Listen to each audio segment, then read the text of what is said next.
The entire restaurant held its breath.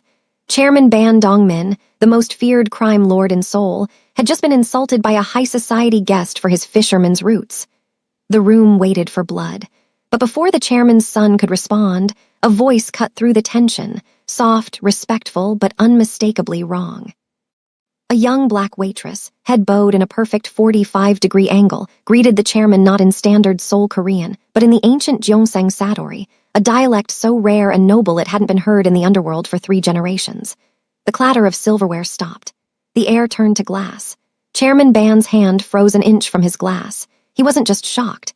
He was terrified, because only 2 types of people know that dialect, the descendants of Southern royalty. And the ghosts of families his organization destroyed. The kitchen of the Gilded Lotus, Seoul's most obscenely expensive fusion restaurant, smelled of black truffle jjigae, dry-aged hanwoo, and pure, unadulterated terror. Move, move, move. If that silverware isn't polished to a mirror finish, I will personally see to it that you never work in this country again. Director Hwang Taesung was a man spiraling toward a complete nervous collapse. He dabbed at the sweat pooling on his upper lip with a monogrammed handkerchief, his eyes darting between the clock and the velvet-roped private entrance. It was 7:55 p.m. They had 5 minutes. Melissa Peacock adjusted her apron, keeping her head down. She hated nights like this. At 24, she had perfected the art of being invisible. She wore her coily hair in a tight, practical braid that pulled at her scalp, and she wore oversized black-rimmed glasses she didn't actually need, just to create a barrier between her sharp, observant brown eyes and the prying stares of the chaebol sons and tech moguls who frequented the place. Peacock SSI, Director Hwang barked, snapping his fingers in her face. She flinched, gripping her tray tighter. Yes, Director. You are on water duty, sparkling still in ice, nothing else. Do not speak unless spoken to. Do not make eye contact. Do not even breathe too loudly. Do you understand? Yes, sir. But who is coming? Director Hwang looked at her, as if she'd just asked what color the sky was. The Ban family Melissa, Chairman Ban Dongmin, and his son Baeon Jiwoo, the Hwangi, the Emperor of the South. They've rented the entire VIP lounge. A 300 million dinner bill is expected. If you spill a single drop of Evian, I will feed you to the Han River. Melissa felt ice trace its way down her spine. The Bans. Even in the shelter of the kitchen, she knew the name. Everyone in Seoul knew the name, though few dared to whisper it aloud. They owned shipping empires, luxury hotels, and half the National Assembly. But that was just the surface. Underneath, they were the iron fist of Korea's organized underworld, the architects of fortunes built on blood and buried secrets. I understand, she whispered. She turned back to the polishing station, her hands trembling slightly as she picked up a crystal water glass. She wasn't trembling from fear of the Mafia, though. She was trembling because the name ban triggered memories she had spent a decade trying to bury, memories of a sunlit embassy garden in Paris, of her father's laughter, and of a life that had been stolen from her in a single night of fire, betrayal, and silenced screams. Just keep your head down, she told herself. You're just Melissa, the waitress. You're nobody. Hey, a soft voice whispered beside her. It was Dee Hyun, the sous chef, looking concerned. You okay? You look like you've seen a ghost. I'm fine, Dee Hyun, Melissa lied, forcing a weak smile. Director Hwang is just intense tonight. It's the Bans, Dee Hyun muttered, checking the sear on a pan of galbajam. Rumor has it Chairman Ban is in a foul mood. A deal in Busan went south. Lost 30 billion. He's looking for someone to take it out on. Melissa didn't reply. She just focused on the glass in her hand, rubbing a non-existent smudge until the crystal squeaked. Outside, the heavy oak doors of the restaurant swung open. The air in the kitchen seemed to be sucked out into the dining room. Silence fell over the line cooks. Even the sizzling of the pans seemed to quiet down. Director Hwang burst back into the kitchen, his face ashen. They're here, line up. Everyone line up. The entourage didn't walk, they prowled. 8 men in total entered the Gilded Lotus. 6 of them were clearly bodyguards, hulking walls of muscle squeezed into black suits that cost more than Melissa's yearly rent. They wore earpieces and scanned the room with dead, shark-like eyes. But the two men in the center absorbed all the light in the room. To the left was Baeon Jiwoo. He was undeniably devastating, tall, perhaps 62, with shoulders that filled out his bespoke midnight blue Tom Ford suit with predatory grace. His hair was jet black, slicked back but not severe, and his jawline looked like it had been carved from obsidian. He didn't look at the staff lined up by the wall. He looked through them, checking exits, checking sightlines. He was the enforcer, the future king. A Sig Sauer was likely tucked beneath that tailored jacket, resting against his ribs. And then there was Chairman Ban Dongmin. He was older, perhaps in his late 60s, walking with the measured confidence of a man who had never needed to hurry for anyone. He wore a charcoal three-piece suit and a long cashmere overcoat draped over his shoulders like a royal mantle. His face was a map of hard-won battles, deep lines etched around a mouth that looked like it had forgotten how to smile decades ago. His eyes were dark, hooded, and utterly terrifying. He carried an ebony cane topped with a silver dragon's head, though Melissa suspected he didn't actually need it. The cane was a statement, a reminder. I have survived everything you haven't. Director H. Wang bowed, so low his forehead nearly touched his knees. Chairman Ban, young Master Baeon, it is the greatest honor. Chairman Ban waved him off without a word, his gaze sweeping over the restaurant like a king surveying conquered territory. And then, for just a fraction of a second, his eyes landed on Melissa. She kept her head down, her breathing shallow. Don't look up, don't move, don't exist. But she could feel his gaze, like a blade pressed against her throat.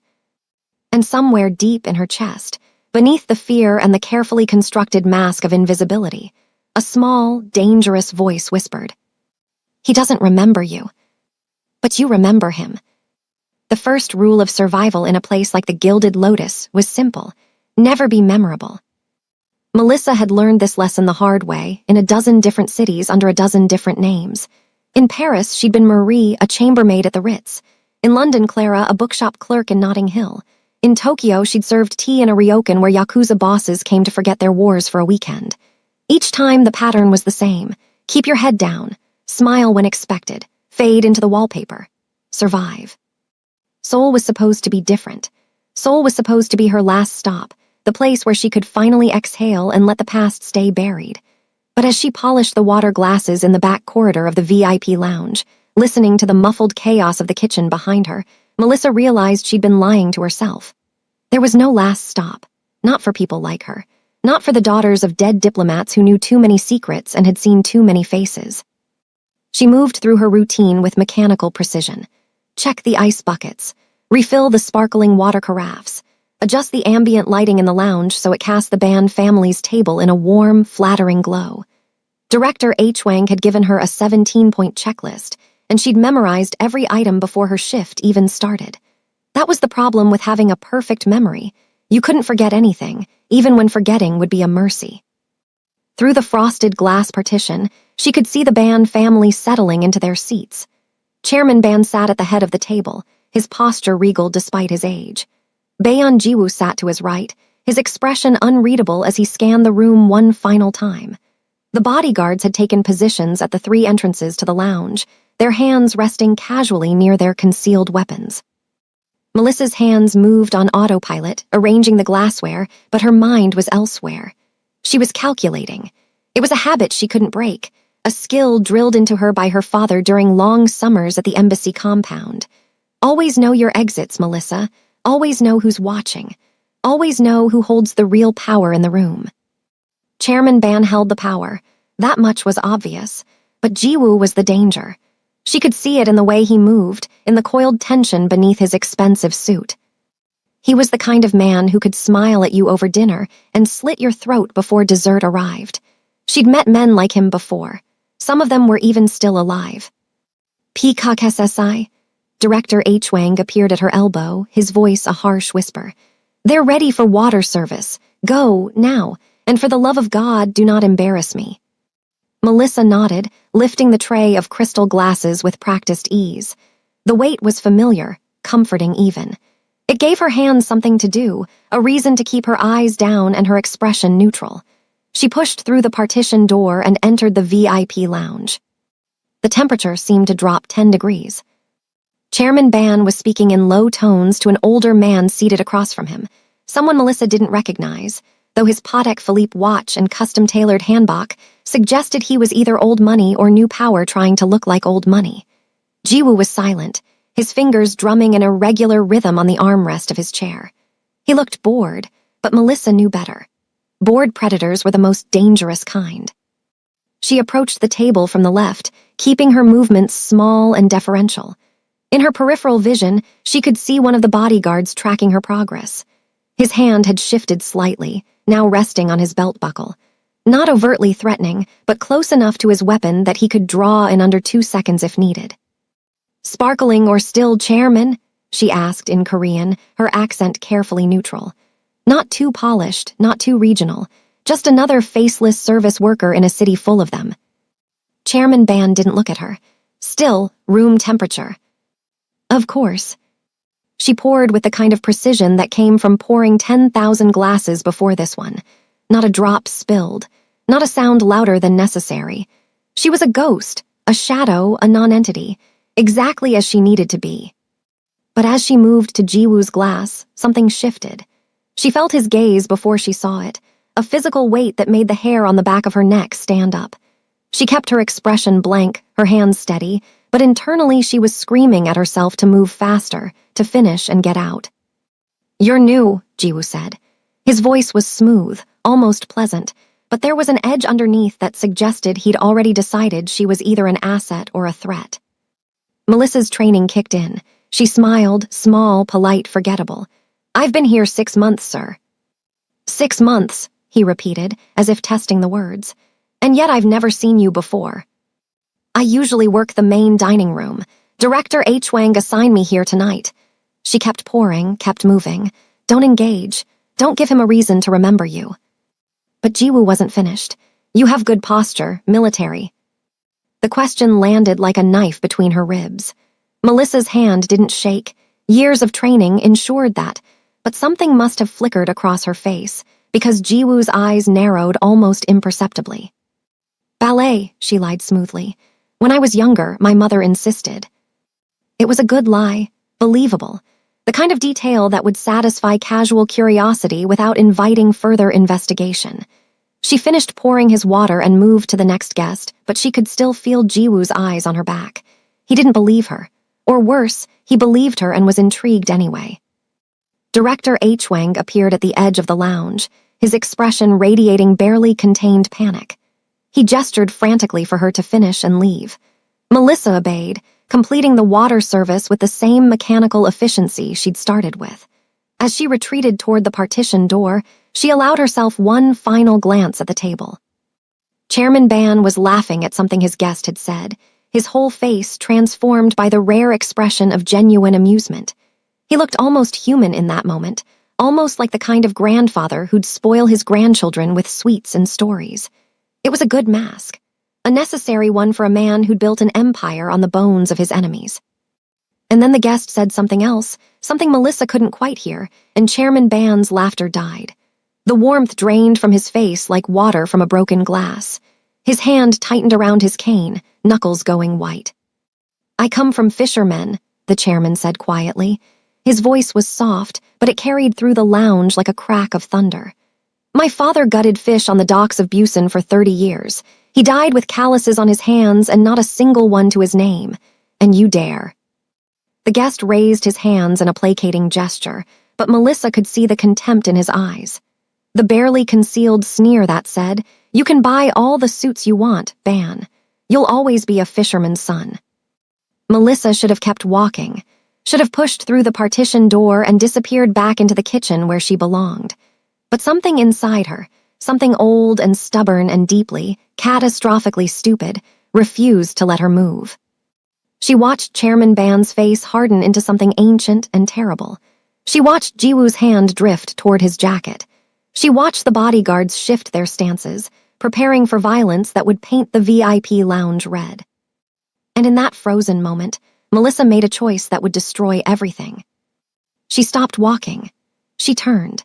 And in a voice that carried the weight of 3 generations of southern kings, she bowed her head and spoke in the Gyeongsang Sadori, The dialect of her grandmother, the tongue of scholars and nobility, the language that hadn't been heard in Seoul's underworld since before the war. Jondi Hamnida, H. Webionim, Jail Myongnan Bun, I Oziatsubnika. The room turned to ice. Chairman Ban's hand froze an inch from his glass. The contemptuous guest went pale. Jiwoo's entire body went rigid, his hand now fully inside his jacket, fingers wrapped around cold steel. And Melissa, the invisible waitress, the girl who'd spent a decade perfecting the art of being nobody, felt the full weight of 20 pairs of eyes land on her like a guillotine blade. The silence that followed Melissa's words wasn't the absence of sound. It was the presence of something far more dangerous, recognition wrapped in disbelief, curiosity sharpened into suspicion, and beneath it all, the electric charge of imminent violence. Chairman Ban turned his head slowly, mechanically, like a man waking from a nightmare, only to discover the nightmare had followed him into consciousness. His eyes found Melissa where she stood frozen 3 steps from the partition door, her tray clutched against her chest like a flimsy shield. For a moment that stretched into eternity, he simply stared at her, his expression cycling through shock, confusion, and then something that looked disturbingly close to fear.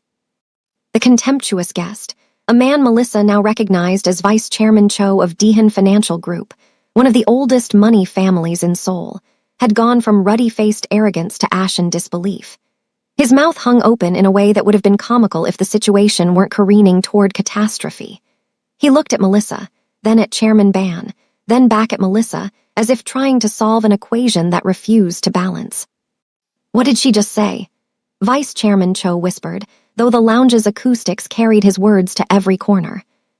Chairman Ban didn't answer. He was still staring at Melissa, his weathered face now completely unreadable. The hand that had been gripping his dragon-headed cane had gone slack, and the cane itself tilted at an odd angle, forgotten. It was Jiwoo who moved first.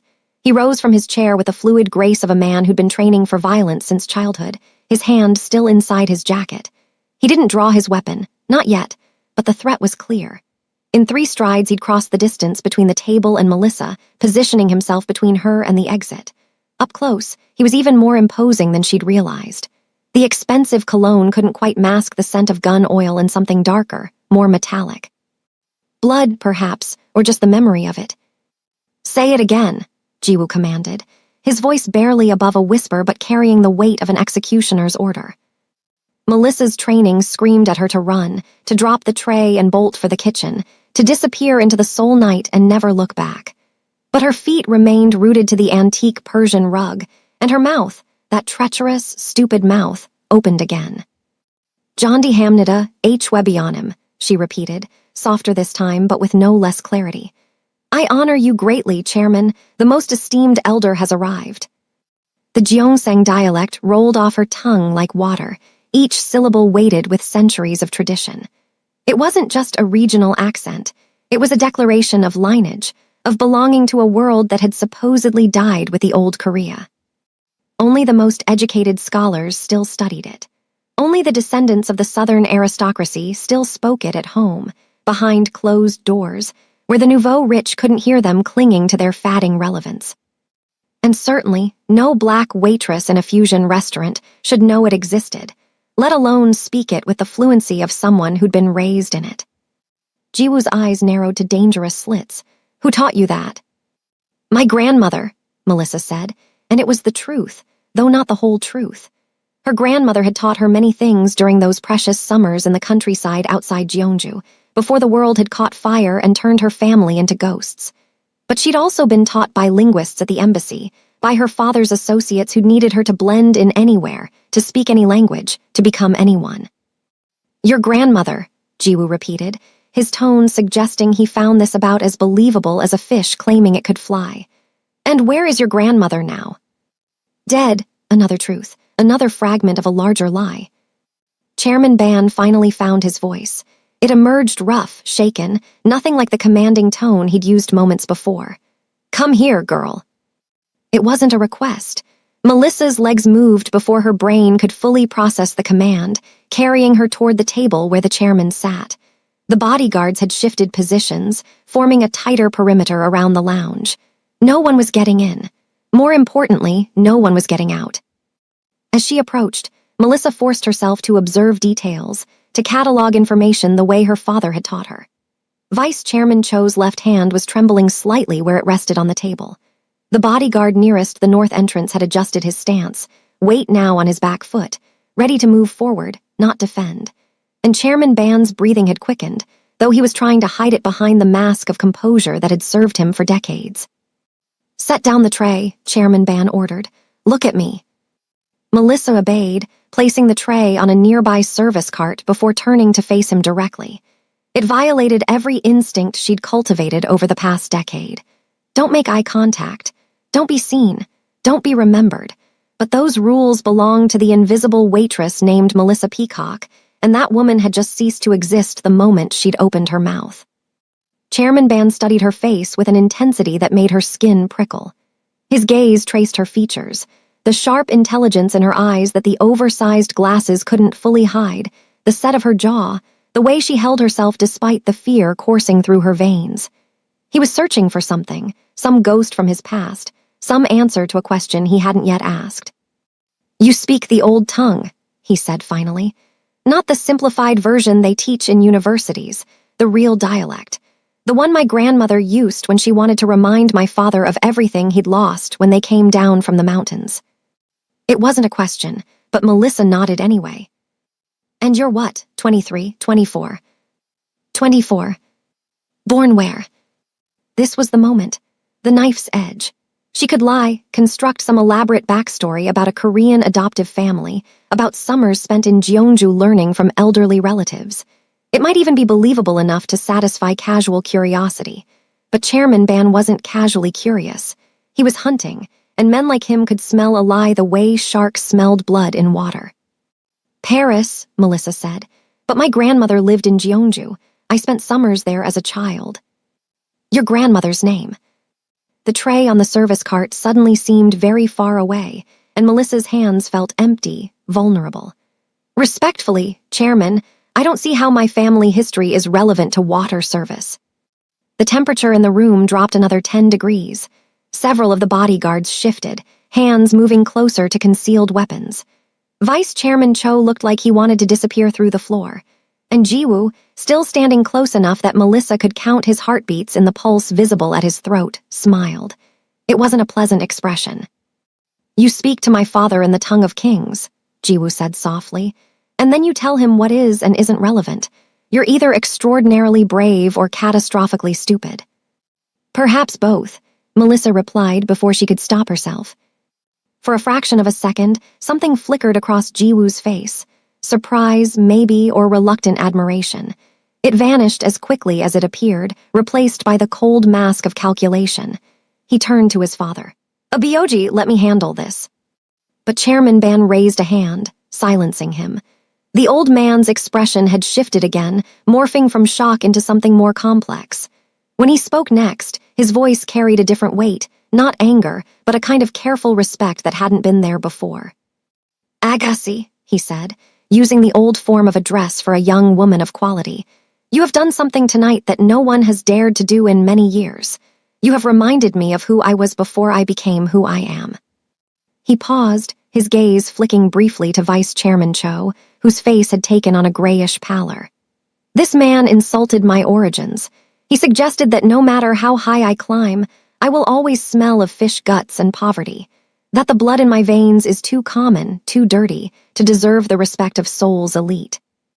Vice Chairman Cho started to protest, but Chairman Ban silenced him with a look that could have frozen the Han River. "And then you," Chairman Ban continued, turning back to Melissa, "you greeted me in the language of the Southern aristocracy. The language of the families who ruled before the war, before the occupation, before everything turned to ash. You called me Hwebionim, not just chairman, but honored elder. You spoke to me as if I were descended from scholars and kings." He leaned forward, and Melissa could see the scars on his knuckles, the permanent stains that no amount of expensive suits could erase. "So tell me, girl, was that kindness? Was it pity? Or are you making a point that someone like Vice Chairman Cho here is too stupid to understand?" The honest answer was none of those things. Melissa had spoken without thinking, driven by a rage she thought she'd buried years ago. Rage at men like Vice Chairman Cho who wielded their inherited wealth like weapons. Rage at the casual cruelty of people who'd never gutted a fish or missed a meal or watched their entire world burn because they were born on the wrong side of someone else's ambition. But she couldn't say that. Couldn't explain that she'd seen too many chairman bans in her life, men who'd clawed their way up from nothing, only to discover that the people at the top would never let them forget where they'd started. It was respect, Melissa said finally. Genuine respect. Vice Chairman Cho's family may have old blood, but you have old strength, the kind that survives, the kind that builds empires while others simply inherit them. The words hung in the air like smoke. Vice Chairman Cho's face cycled through several shades of purple, but he kept his mouth firmly shut. He was smart enough to recognize that this conversation had moved far beyond his control. Chairman Ban sat back in his chair, his expression unreadable once more. When he finally spoke, his voice carried a note of dark amusement. Old strength, he repeated. I like that. He glanced at Jiwoo. What do you think, son? Should we be flattered or concerned that a waitress sees us so clearly? Concerned, Jiwoo said immediately, his eyes never leaving Melissa's face. People who see clearly are dangerous. They notice things, remember things. True, Chairman Ban agreed. He turned back to Melissa. Which raises the question, what else have you noticed? What else have you remembered about the people who dine in this restaurant? It was a trap dressed as curiosity, and Melissa knew it. If she claimed to notice nothing, she'd be lying, and Chairman Ban would know it. If she admitted to noticing everything, the clandestine meetings, the quiet exchanges of information, the careful choreography of power that played out in the Gilded Lotus every night, she'd be confessing to being a potential security threat. I notice that Director H. Wang is probably having a heart attack right now, Melissa said, nodding toward the partition door where H. Wang's pale face was pressed against the glass. And I notice that your water is getting warm. For a long moment, no one moved. Then Chairman Ban threw back his head and laughed, a genuine, full-throated sound that seemed to surprise even him. Chairman Ban's laughter faded, but something had shifted in the room's atmosphere. The immediate threat of violence had receded like a tide, though Melissa knew it could crash back without warning. She'd bought herself minutes, maybe an hour, but eventually someone would ask questions she couldn't answer without destroying the carefully constructed fiction of her life. Return to your duties, Chairman Ban said, waving her away with the casual dismissal of a king releasing a court jester. And send Director Uchweng in. I want to compliment him on his interesting choice of staff. The words were polite, but the underlying message was clear. I'm not done with you yet. Melissa bowed, a proper bow, not too deep, not too shallow, and retreated toward the partition door. She could feel multiple gazes tracking her movement, cataloging the way she walked, the angle of her shoulders, the controlled precision of her steps. Joa's eyes felt the heaviest, a physical weight pressing against her spine like the barrel of a gun. Director Uchweng practically yanked her through the partition door the moment she was within reach. His hands were shaking, and his face had gone from pale to a mottled red that suggested his blood pressure had achieved numbers usually reserved for medical emergencies. What did you do? He hissed, pulling her into the narrow corridor that led to the kitchen. What in God's name did you do in there? I served water, Melissa said, keeping her voice steady. The chairman laughed. I believe that's considered a successful service interaction. Don't. Uchweng's finger jabbed toward her face, stopping just short of touching her nose. Don't you dare play games with me. Chairman Ban wants to see me, personally. Do you have any idea what that means? It means you should probably fix your tie and wipe the sweat off your face before you go in, Melissa suggested, which earned her a look of such pure hatred that she almost felt bad for the man. Almost. Uchweng stormed back toward the VIP lounge, muttering what sounded like prayers or curses under his breath. Melissa watched him go, then turned toward the kitchen. She needed to move, to do something with her hands before the adrenaline crash hit and her carefully maintained composure crumbled. The kitchen was still in controlled chaos. Line cooks shouted orders while Sue's chefs plated dishes with the kind of precision usually reserved for surgery. The air was thick with steam and the competing aromas of a dozen different courses in various stages of preparation. No one looked at Melissa as she entered. In the hierarchy of the kitchen, Waitstaff occupied the lowest rung, necessary but largely invisible. She grabbed an empty tray from the service station and began loading it with dirty glasses that had been left by the polishing station. Busy work. Mindless, repetitive busy work that gave her brain something to focus on besides the catastrophic mistake she'd just made. Her hands moved automatically, stacking glasses in the precise configuration that would prevent them from clinking together during transport. "You're doing it wrong." The voice came from behind her, close enough that she could feel the breath against her ear. Melissa didn't jump. Years of training had long since beaten the startle reflex out of her. But she did freeze, her fingers tightening around the glass she'd been holding. Bun Joa stood less than 2 feet away, having somehow crossed the entire kitchen without her noticing. Up close, without the formal barrier of the VIP lounge between them, he was even more unsettling.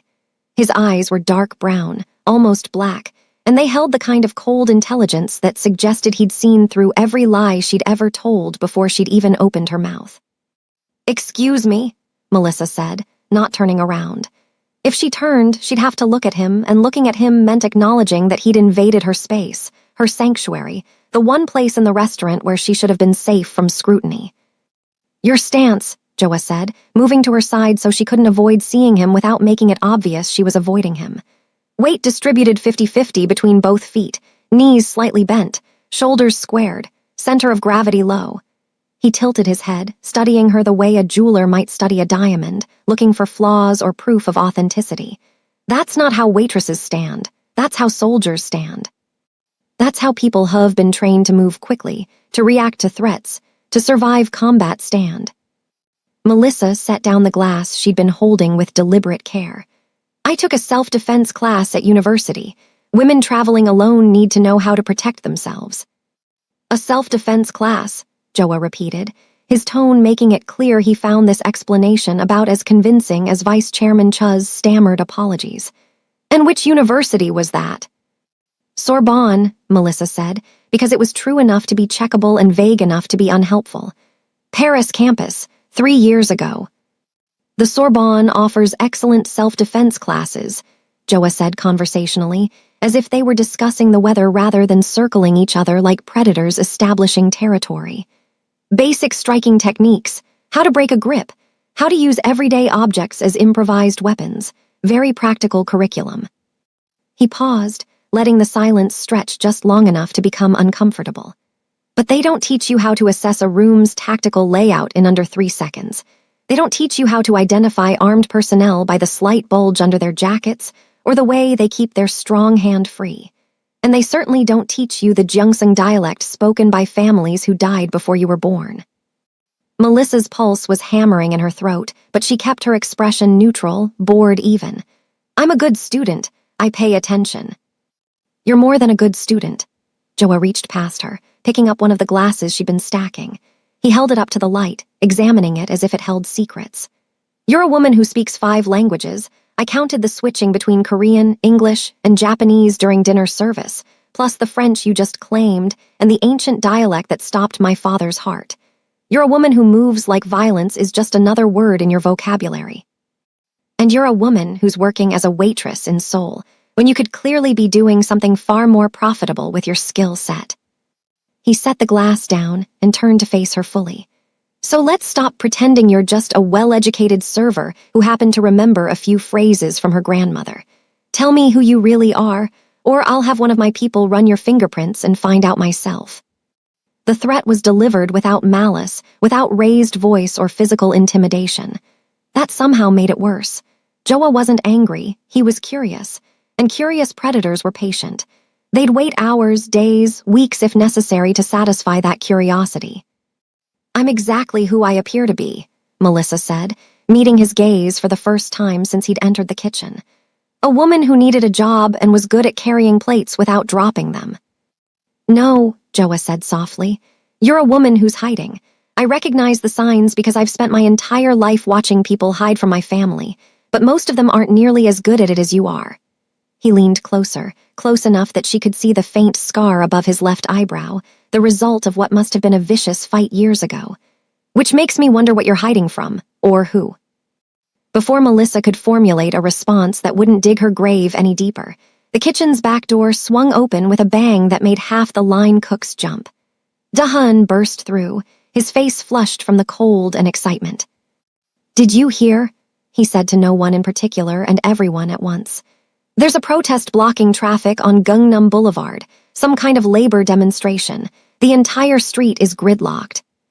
One of the other cooks groaned. "That's going to mess up our supply deliveries." "Forget the deliveries," Da-hun said, pulling off his jacket. "Half the servers can't get here for the late shift. Director Uchwung is about to have an aneurysm." Joa's attention shifted slightly, his head turning toward the noise though his body remained oriented toward Melissa. It was a small opening, a fraction of distraction, but it was enough. She took 2 steps backward, putting the service cart between them, creating distance that felt necessary for breathing. "I should get these glasses to the washing station," she said, gripping the edges of the tray. "We're not finished talking," Joa said, his focus snapping back to her with predatory precision. "I have work to do. Your father requested premium sake service in 30 minutes, and Director Uchwung will actually have that aneurysm if I'm not there to pour it." It was a gamble, invoking his father's name as a shield. But Joa hesitated, some internal calculation running behind his dark eyes. Finally, he stepped aside, giving her just enough room to pass with the tray. "This conversation isn't over," he said as she moved past him. "I'm going to find out who you are, Melissa Peacock, and when I do, I'll decide whether you're an asset or a threat." "And if I'm a threat?" Melissa asked, against every instinct screaming at her to shut up and walk away. Jiwoo's smile was thin, cold, and utterly without humor. "Then I'll make sure you disappear so thoroughly that not even your grandmother's ghost will be able to find you." Melissa didn't respond. She carried the tray toward the washing station, her steps measured and controlled, her breathing carefully regulated. She didn't look back. Didn't need to. She could feel Jiwoo's gaze boring into her back like a brand, marking her as something that required further investigation. The washing station was in a narrow alcove near the walk-in freezer, partially hidden from the main kitchen by a wall of industrial shelving. Melissa set down her tray and braced her hands against the steel counter, finally allowing herself a moment of weakness. Her hands were shaking. Not much, but enough that she had to curl them into fists to make it stop. She'd survived. She'd talked her way through a minefield of questions and implications without triggering an immediate execution. But surviving wasn't the same as winning. Jiwoo suspected her. Chairman Ban was interested in her, and interest from men like the Bans was a death sentence in slow motion. The freezer door opened behind her with a hiss of pneumatic hinges. Melissa spun, her hand already reaching for the paring knife she kept tucked in her apron pocket, a habit from too many dangerous kitchens in too many dangerous cities. But it was just one of the prep cooks, a young guy named Min Jun who barely looked old enough to shave, backing out with a crate of frozen scallops. "Sorry," he muttered, not really looking at her. "Didn't know anyone was back here." He shuffled away, and Melissa forced herself to breathe, to uncurl her fingers from around the knife handle, to remember that not every shadow held a threat, not every opening door concealed an ambush. But old habits died hard, and instincts carved into her bones by violence and necessity didn't care about logic or statistical probability. They only cared about survival. And right now, her survival instincts were screaming that she'd made a fatal mistake. That speaking in the chairman's dialect, revealing even a fragment of her training, had painted a target on her back that no amount of invisible waitress camouflage could hide. The sake service went exactly as protocol demanded. Melissa poured with the measured precision of a tea ceremony master, keeping her eyes appropriately downcast while Chairman Ban and his guests discussed matters that should have been incomprehensible to a mere waitress.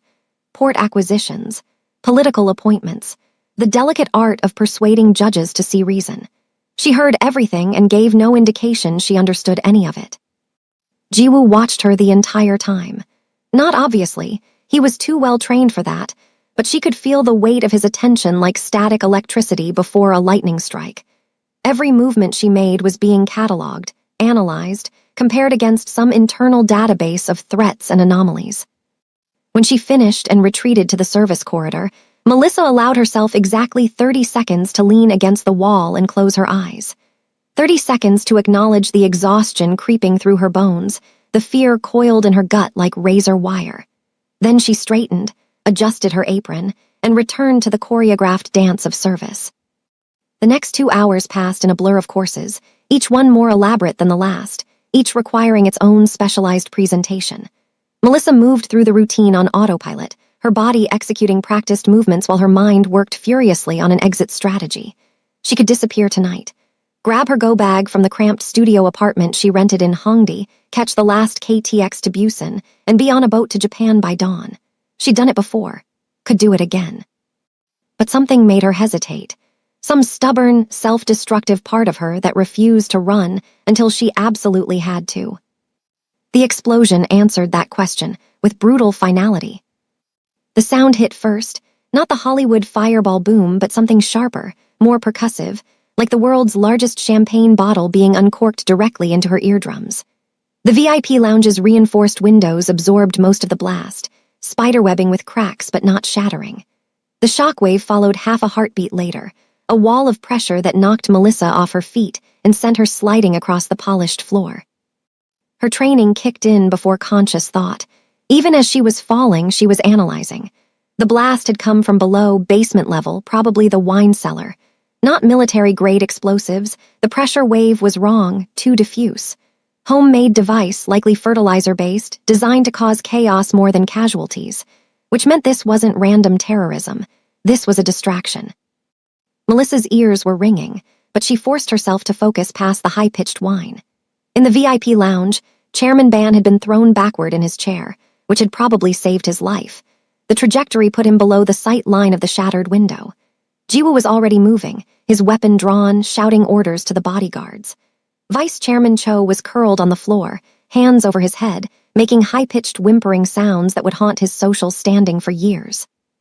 But it was the bodyguards' positions that sent ice through Melissa's veins. They'd formed a protective perimeter around the table, which made tactical sense in most situations. But they'd clustered too close together, creating overlapping fields of fire that looked secure on paper but actually created a massive vulnerability. Any operator with basic training could see it. The angles were wrong. The coverage had gaps. And most damning of all, the bodyguard covering the northwest corner, a thick-necked man with a scar running down his jaw, had shifted his stance.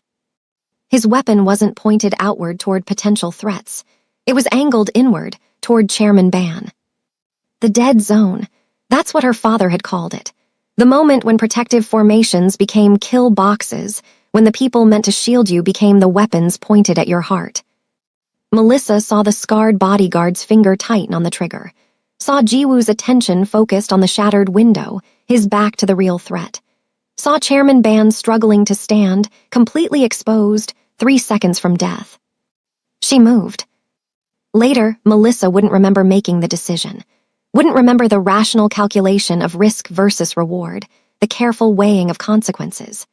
She would only remember the pure, instinctive drive to prevent what she'd seen too many times before, the moment when trust transformed into betrayal, when loyalty revealed itself as a mask worn by assassination. The serving tray she dropped when the explosion hit was still spinning on the floor. Melissa grabbed it as she launched herself toward Chairman Ban, her body moving with the kind of speed that only came from thousands of hours of muscle memory training. The tray was solid silver, heavy enough to serve as an improvised shield, and she got it between Chairman Ban and the bodyguard's weapon just as the first shot cracked through the air. The bullet hit the tray with a sound like a church bell being struck by a hammer. The impact jolted up Melissa's arms, nearly tearing the tray from her grip, but she held on. Used the momentum to ram into Chairman Ban, shoving him sideways and down behind the overturned table. A second shot rang out, passing through the space where the chairman's head had been a fraction of a second earlier. "Stay down," Melissa shouted in Korean, pressing her weight against Chairman Ban to keep him pinned to the floor. She could feel his heart hammering against her arm, could smell the expensive cologne mixed with the acrid stench of fierce sweat. The room erupted into chaos. Jiwoo spun, his weapon tracking toward the scarred bodyguard, but 2 other guards had already realized what was happening. They opened fire, their shots going wide in the cramped space, punching holes in the antique wallpaper and turning the lounge into a shooting gallery. The scarred bodyguard, the traitor dove behind a decorative pillar, returning fire with the kind of practiced accuracy that spoke to military training. He wasn't trying to kill Chairman Ban anymore. His escape had become the priority. But he was laying down enough suppressive fire to make pursuit suicide. Melissa's mind worked at triple speed, cataloging details. 3 loyal bodyguards down, wounded or dead. 2 more pinned behind furniture. Unable to advance without exposing themselves. Jiwoo moving toward the traitor's position with a kind of cold determination that suggested he planned to empty an entire magazine into the man's face. And Chairman Ban beneath her, still alive, still breathing, but only because a waitress who shouldn't know how to read tactical formations had recognized a kill box before it closed. Byoji, Jiwoo's voice cut through the gunfire. Are you hit? No, Chairman Ban wheezed. His hands had grabbed onto Melissa's uniform jacket, gripping the fabric with desperate strength. The girl, she pushed me. Another explosion, smaller this time, came from the main dining room. Screams followed, high and panicked.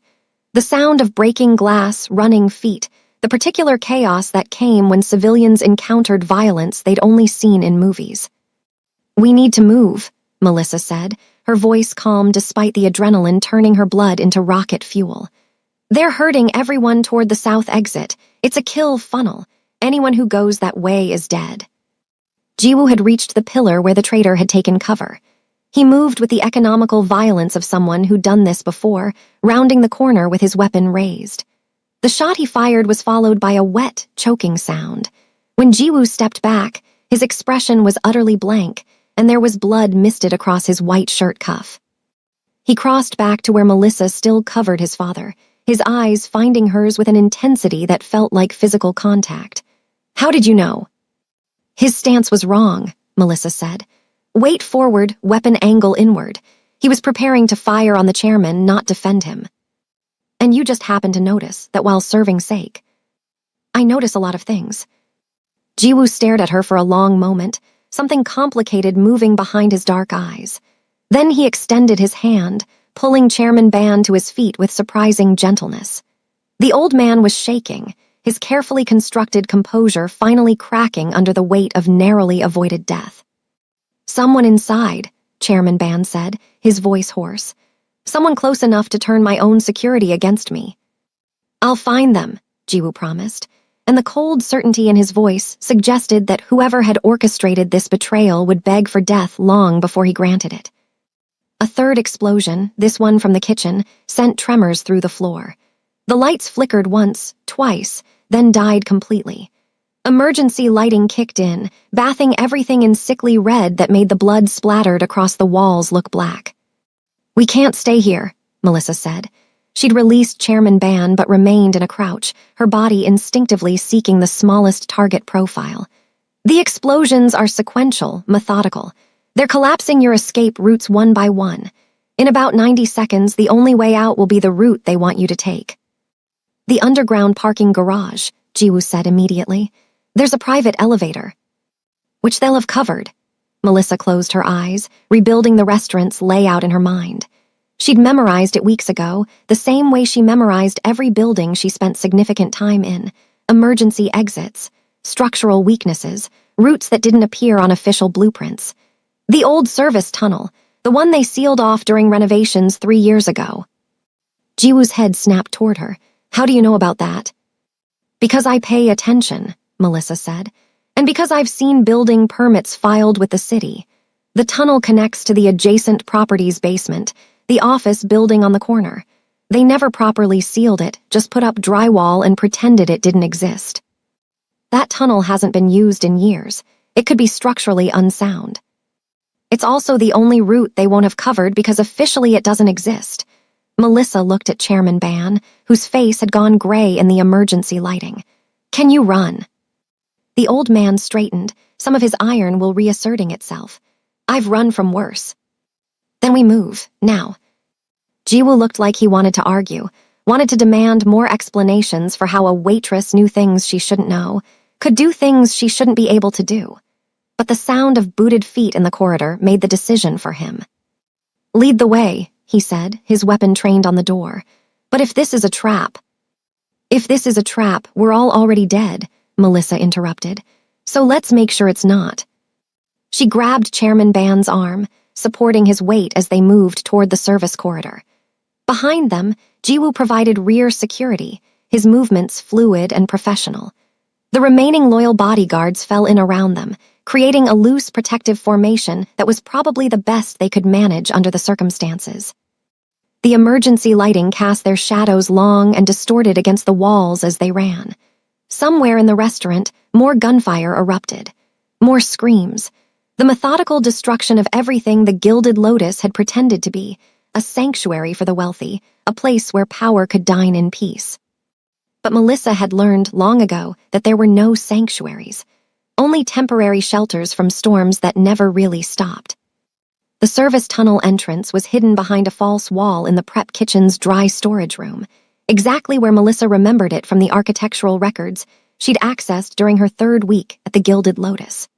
Breaking into the city planning office's database had been almost embarrassingly easy, a reminder that Seoul's bureaucracy, for all its modern efficiency, still relied on security systems designed by the lowest bidder. She shoved aside industrial-sized containers of flour and rice, her hands moving with purposeful urgency while Jiwoo kept his weapon trained on the corridor behind them. Chairman Ban was breathing hard, one hand pressed against his ribs where he'd hit the floor. He hadn't complained, hadn't slowed them down, but Melissa could see pain etched into the lines around his mouth. "Here," she said, finding the seam in the drywall. The contractors had done a decent job concealing it, but they'd used different screws than the rest of the wall, a small inconsistency that most people would never notice. Melissa wasn't most people. Jiwoo appeared at her shoulder. "We need tools too." Melissa drove her elbow into the drywall. Once, twice, 3 times. The material cracked, then crumbled, revealing the darkness beyond. She'd positioned her strikes precisely, targeting the weakest points where the drywall met the frame. It was louder than she would have liked, but stealth had stopped being an option the moment the first bomb went off. "Or we could do it that way," Jiwoo said, his tone suggesting he was rapidly revising every assumption he'd made about her. "After you," Melissa said, pulling away chunks of drywall to widen the opening. Jiwoo hesitated for exactly 1 heartbeat before shaking his head. "No, you go first. If this is an ambush, I want to see who's waiting on the other side before my father enters." It was a test, a way of determining whether Melissa was leading them to safety or delivering them to whoever had orchestrated tonight's massacre. She met his gaze steadily, then crawled through the opening without argument. Testing took time, and time was a luxury they'd exhausted about 3 explosions ago. The tunnel was exactly as dark as she'd expected and smelled of mildew and ancient concrete. Her eyes adjusted quickly, another gift from her father's brutal training regimen. She could make out the rough dimensions, maybe 5 feet wide, 7 feet high, stretching into blackness that could hide anything. Water dripped somewhere in the distance, a rhythmic plinking that made her think of funeral bells. "Clear," she called back softly. Chairman Ban came through next, moving with surprising agility for a man his age. Jiwoo followed, pulling out his phone and activating its flashlight. The beam cut through the darkness, revealing walls covered in old graffiti and what might have been water damage or might have been something more concerning. The floor was uneven, broken in places, but navigable if they were careful. "This way," Melissa said, orienting herself. The tunnel ran perpendicular to the main restaurant structure, angling slightly downward as it connected to the adjacent building's foundation. She'd studied the plans carefully enough to walk it blindfolded, though she'd hoped to never test that particular skill. They moved in single file, Melissa leading, Chairman Ban in the middle, Jiwoo bringing up the rear with his weapon and phone.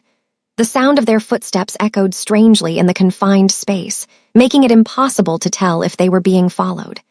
Every 20 feet or so, Melissa would stop and listen, her head cocked. But she heard nothing except their breathing, and that persistent dripping. "Why are you helping us?" Chairman Ban asked after they'd been walking for perhaps 5 minutes. His voice was steady now, the shock of the attack metabolized into something harder, more focused. "Because people were shooting at you, and I was in the way," Melissa said without turning around. "That's not an answer. It's the only answer I have right now." Behind them, Jiwoo made a sound that might have been a laugh or might have been something darker. You're lying. People don't risk their lives for strangers. They especially don't risk their lives for men like my father unless they want something. Maybe I just don't like seeing people get shot. Then you chose the wrong restaurant to work at, Jiwoo said. The Gilded Lotus caters to exactly the kind of people who get shot, regularly. Melissa didn't respond. She'd reached a junction where the tunnel split into two directions, one continuing straight toward what should be the adjacent building, the other branching off to the right toward what looked like an older section of Seoul's infrastructure. The straight path was the logical choice, the safer choice. Which was exactly why Melissa stopped and studied the right-hand branch. Problem? Jiwoo asked, moving up beside her. In the phone's glow, his face was all harsh angles and deep shadows. The main tunnel will exit in the office building's basement, Melissa said. Standard security there. Cameras, maybe a night guard. If your attackers did their homework, and they clearly did, they'll have someone positioned there. And the other pass. Old storm drain system. Predates most of the modern construction. Connects to the subway maintenance tunnels about 300 meters north of here. She paused, considering. Also a good chance it's flooded, structurally compromised, or home to things that bite. Chairman Ban made a sound that might have been dark amusement. And you know this how? Because I make it my business to know how to disappear from any building I spend time in, Melissa said, and it was true enough to satisfy casual scrutiny even if it omitted decades of context. Jiwoo studied her profile in the dim light. The storm drains, he said finally. If they did their homework, they'd expect us to take the obvious route. They took the right branch. The tunnel narrowed almost immediately, forcing them to move in a crouch. The smell intensified, not just mildew now, but something organic and rotting. Melissa tried not to think about what might be decomposing in the darkness. The walls here were older, brick instead of concrete, and the mortar between them had crumbled in places. Water seeped through the cracks, making the floor treacherous. 20 meters in, they heard it. Voices, coming from behind them from the direction of the Gilded Lotus. Tunnel entrance in the storage room, found fresh damage to the wall. Then they went this way. Move. Jiwoo killed his phone's flashlight instantly, plunging them into absolute darkness. Melissa felt Chairman Ban's hand grip her shoulder, using her as an anchor point. She could hear all three of them breathing, carefully controlled but impossible to eliminate entirely. We need to move, Jiwoo whispered, barely audible. Now. They did, navigating by touch and memory in darkness so complete it felt solid. Melissa kept one hand on the wall, using the texture of the brick to track their progress. Behind them, flashlight beams began probing the tunnel. The voices grew closer. I count 3 sets of tracks in the dust. They definitely came this way. Could be anyone, workers, maintenance. With fresh blood on the walls, don't be stupid, it's them. Melissa's mind caught on that last part, blood on the walls. She glanced back, though she could see nothing in the darkness. One of them must be wounded, probably Chairman Ban, from when he'd hit the floor. He hadn't mentioned it, hadn't complained, but men like Ban were experts at hiding weakness until hiding it became impossible. The tunnel curved ahead, and Melissa nearly stumbled over something in the darkness. Her hand shot out, finding cold metal. A ladder bolted into the brick wall, leading upward. Here, she whispered. Jiwoo's hand found the ladder a second later. Where does this go? Up, does it matter? It matters if we climb into a dead end. Then stay down here and get shot. I'm going up. Melissa started climbing before he could argue. The ladder was slick with condensation, each rung a potential catastrophe, but she moved with practiced efficiency. Above her, after perhaps 20 feet, her hands found a metal grate. She pushed against it experimentally. It didn't budge. Below, the flashlight beams were getting brighter. She could hear boots splashing through puddles, could hear someone giving orders in a voice she almost recognized. Not quite, but close enough to trigger alarm bells in her memory. Melissa braced her back against the tunnel wall and drove both feet into the grate. Once. Twice. On the third strike, something gave with a shriek of protesting metal. The grate shifted, creating an opening large enough to squeeze through. She emerged into what appeared to be an alley, though the darkness made it hard to be certain. The air was cold, clean, carrying the smell of trash and car exhaust instead of rot and mildew. City air. Beautiful, toxic city air. Chairman Ban came through next, moving slower now, definitely favoring his left side. Jiwoo followed, his weapon out again, scanning their surroundings with trained efficiency.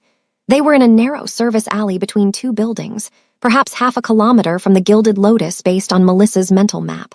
Close enough to still hear sirens converging on the restaurant, far enough that the immediate danger had receded. "We need a vehicle," Jiwoo said, pulling out his phone. "I'll call." "Don't." Melissa's hand shot out, knocking the phone away before he could complete the action. It clattered against the pavement, screen flickering. "Your communications are compromised. That's how they knew where to position the explosions, when to trigger them. Someone inside your organization has been feeding them information." "That's impossible," Jiwoo said, but his hand hadn't moved toward the fallen phone. "My security team is vetted, loyalty tested." "Then explain how attackers knew the exact layout of the VIP lounge's sightlines.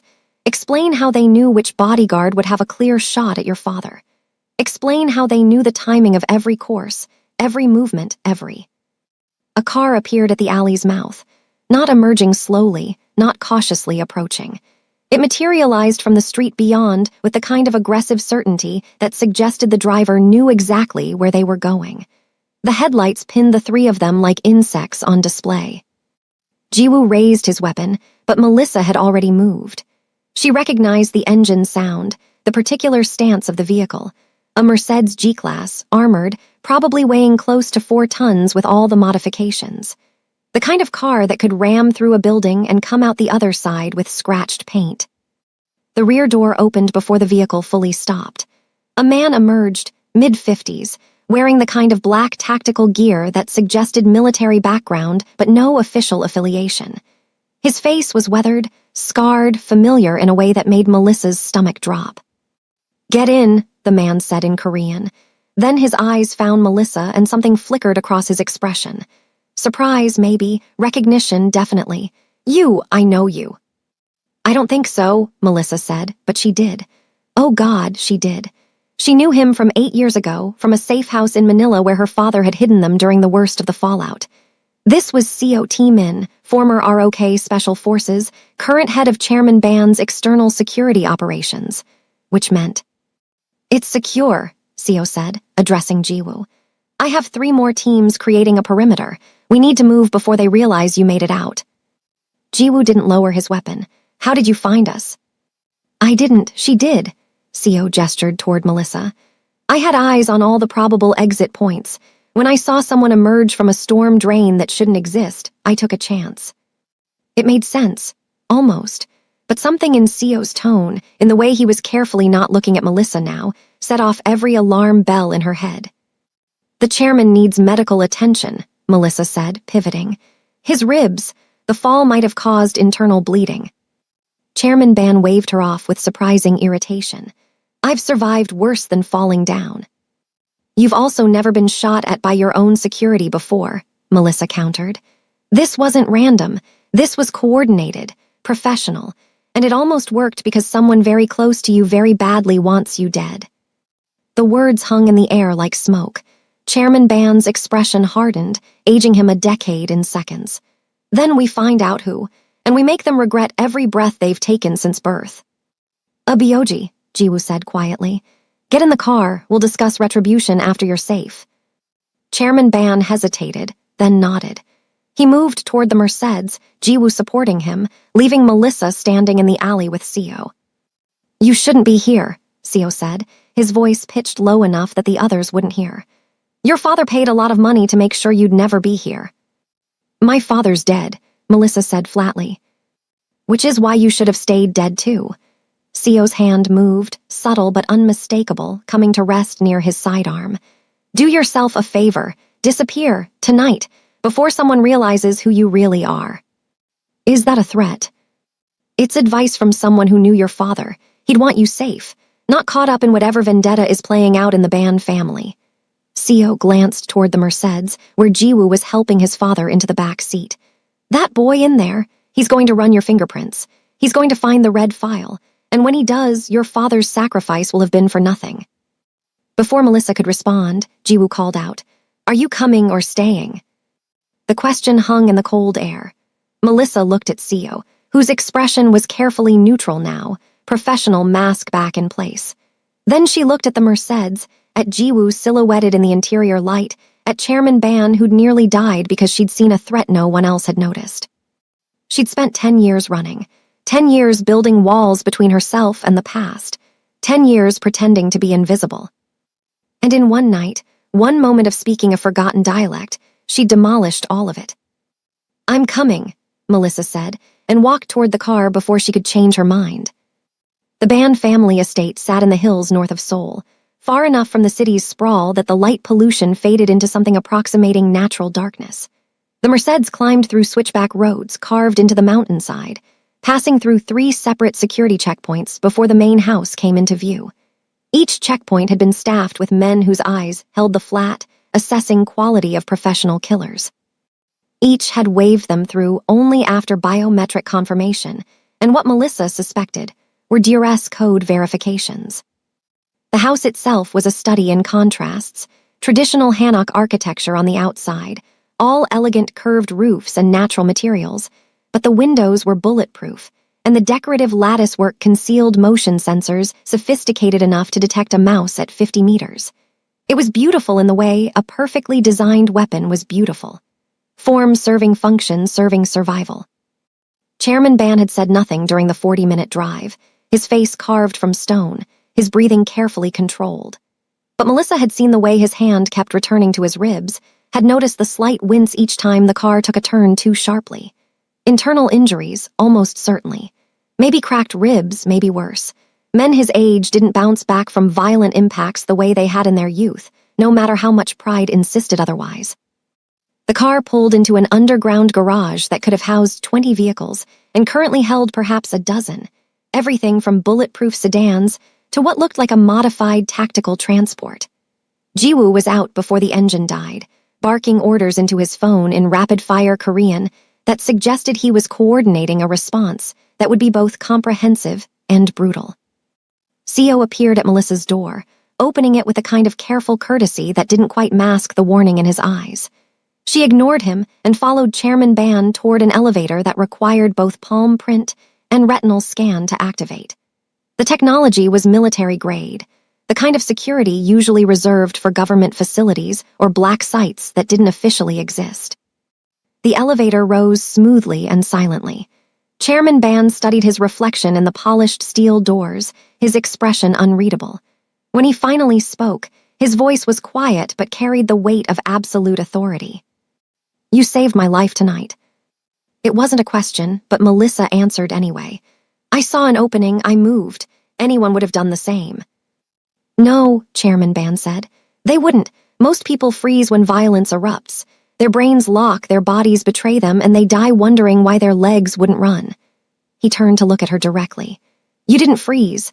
You read the tactical situation faster than my own son, identified a threat my trained bodyguards missed, and executed a response that required split-second timing. That's not luck. That's training." The elevator doors opened onto a hallway that managed to be both opulent and sterile. Artwork that probably cost more than Melissa would earn in 10 lifetimes hung on walls monitored by cameras small enough to hide in the light fixtures. They passed through another biometric checkpoint, this one staffed by a woman whose eyes were cold and professional as she logged their entry. "Guest suite," Chairman Ban said to her. "Medical team for me, and someone tell my son I want a full briefing in 30 minutes. The woman nodded and spoke quietly into a concealed microphone. Within seconds, 2 more security personnel appeared, flanking Chairman Ban as he was escorted toward what Melissa assumed was a private medical facility. He moved with the rigid dignity of a man refusing to acknowledge pain, his back straight despite everything. Jiwoo appeared from a side corridor, his expression dark. "The girl stays in a monitored room until we know who she is." "The girl has a name," Melissa said, her tone sharp despite the exhaustion pulling at her bones. "And the girl would like to go home, take a very long shower, and pretend tonight never happened." "That's not an option." Jiwoo's hand closed around her upper arm, not bruising, but firm enough to make his point clear. "You're either an asset we need to understand or a threat we need to eliminate, until I know which. You're not going anywhere."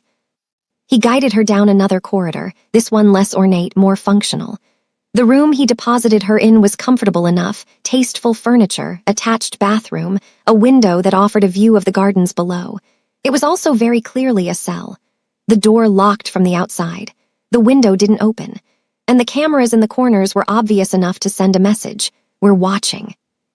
Make yourself comfortable, Jiwoo said from the doorway. Someone will bring you food and clean clothes, and I'll need your cooperation with something. My cooperation? Your fingerprints. He pulled a small digital scanner from his pocket. Standard security protocol. Everyone who enters the estate gets printed. It was a lie, or at least a significant distortion of the truth, but Melissa had run out of options for resistance. She extended her hand, letting him press her fingers against the scanner's surface one by one.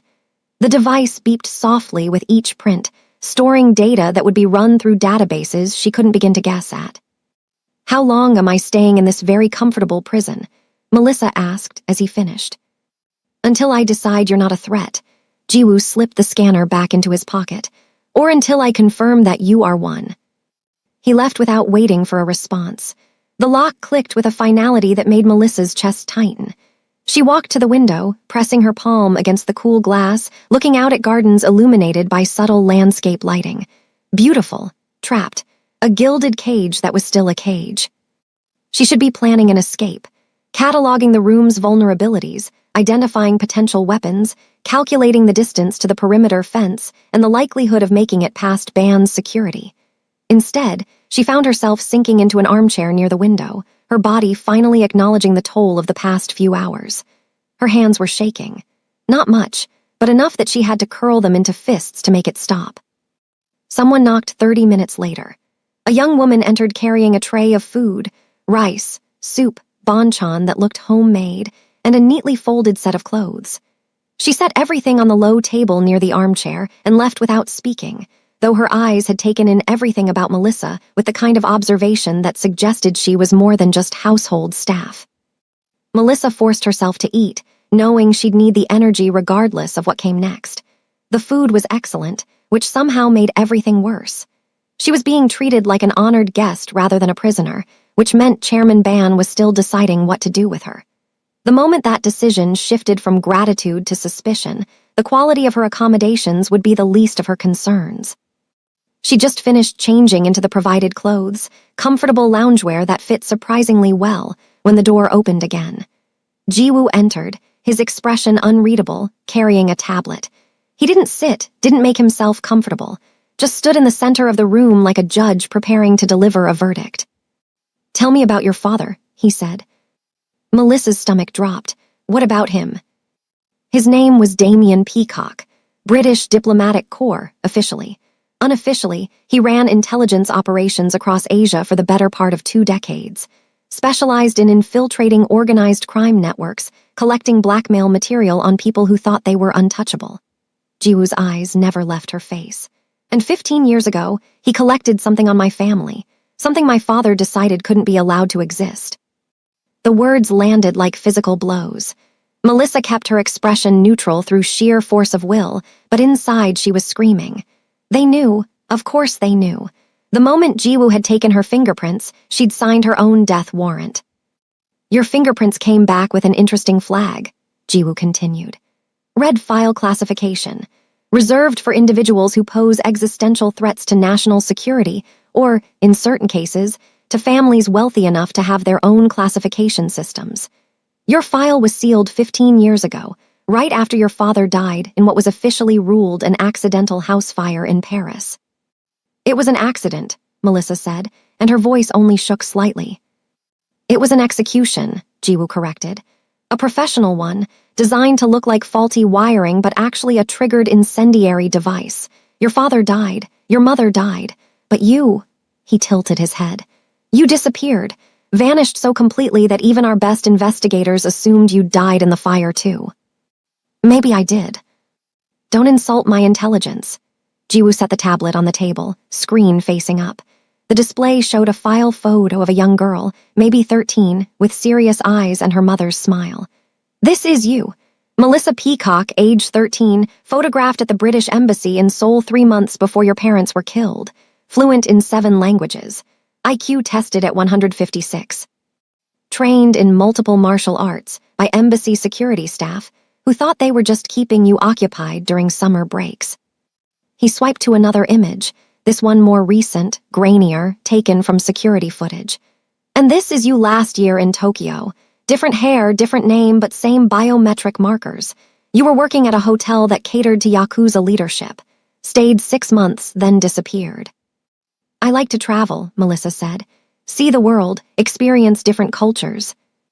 You like to hide, Jiwoo countered. You've spent the last decade building and abandoning identities, working jobs that give you access to dangerous people while keeping you invisible. Why? Maybe I just have a terrible employment record. Jiwoo's jaw tightened. My father ordered the hit on your parents. I was 12 years old, but I remember the night he came home, poured himself whiskey with shaking hands, and told my mother he'd done something that would either save or destroy our family.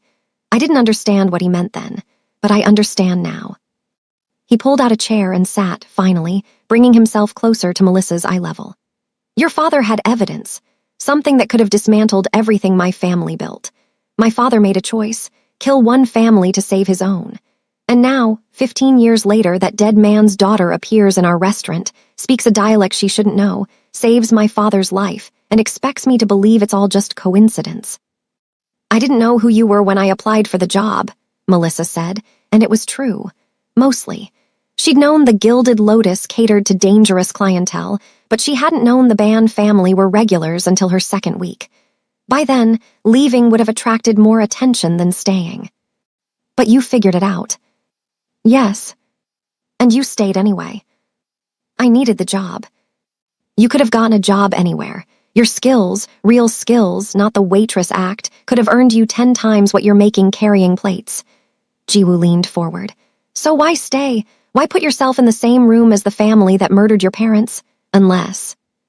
He trailed off, something clicking into place behind his eyes. Something that made his hand drift toward his concealed weapon. Unless you were waiting, he finished softly. Waiting for an opportunity. Tonight, during the attack, you had a clear shot at my father. Could have let that bullet hit him. Could have made it look like you tried to save him but failed. Instead, you actually saved him. Why? Melissa met his gaze steadily. Because watching your father die wouldn't bring mine back. It would just make me a murderer. And whatever else my father was, he didn't raise me to be that. The silence stretched between them, loaded with implications and unasked questions. Finally, Jiwoo sat back, some of the tension bleeding from his shoulders. My father wants to meet with you, he said. Properly. Once his ribs are wrapped and he's had enough painkillers to think straight, he believes you're an asset, something we can use.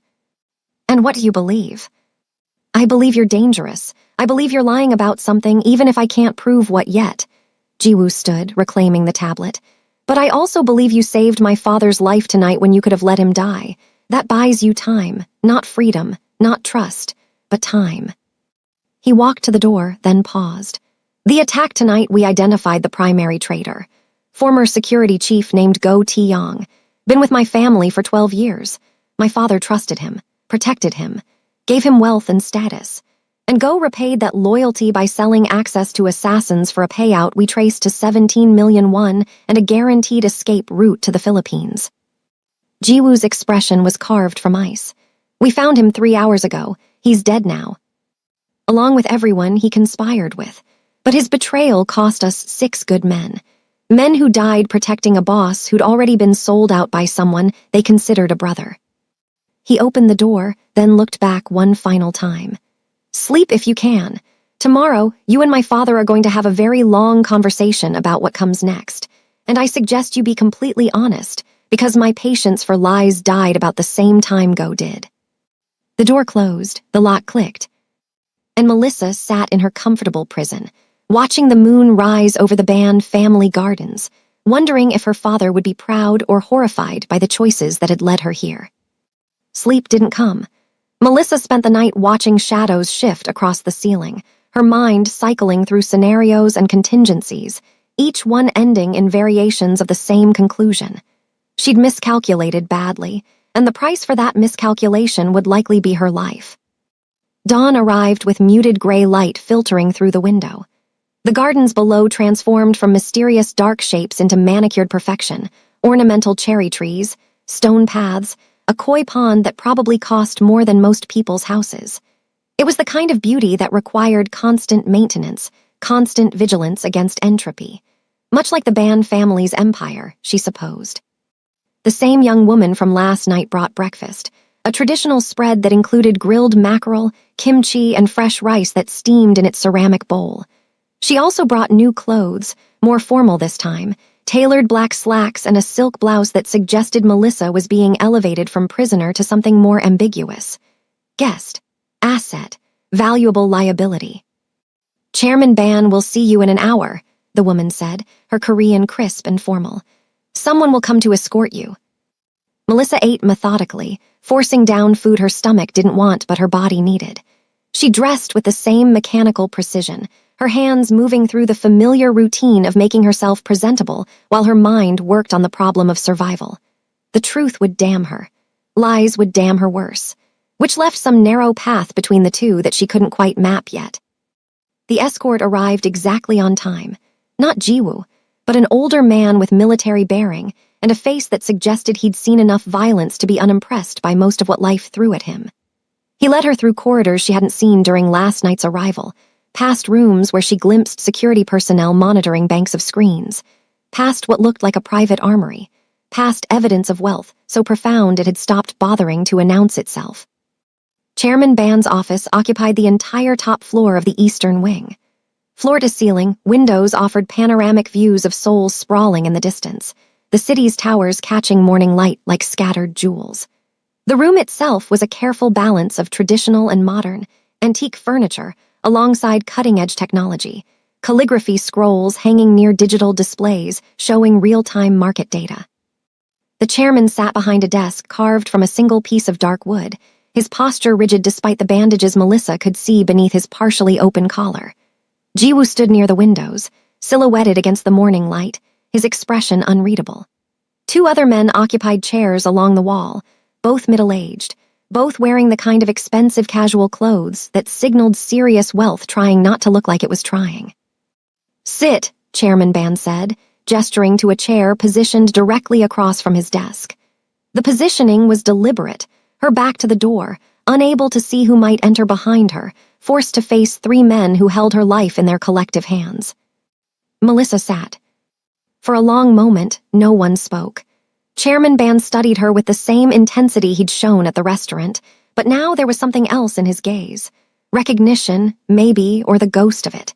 He saw past the surface to the child she'd been, the daughter of a man he'd ordered killed.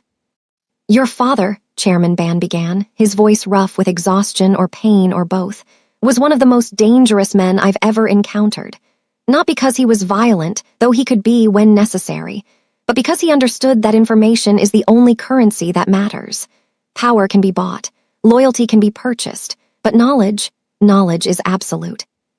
He picked up a file from his desk, physical paper, not digital, which made it both more secure and more ominous. Damien Peacock, British diplomatic cover. Actually worked for a joint task force targeting international organized crime. He spent 8 years building a network across Asia, collecting evidence on everyone who mattered, including my family.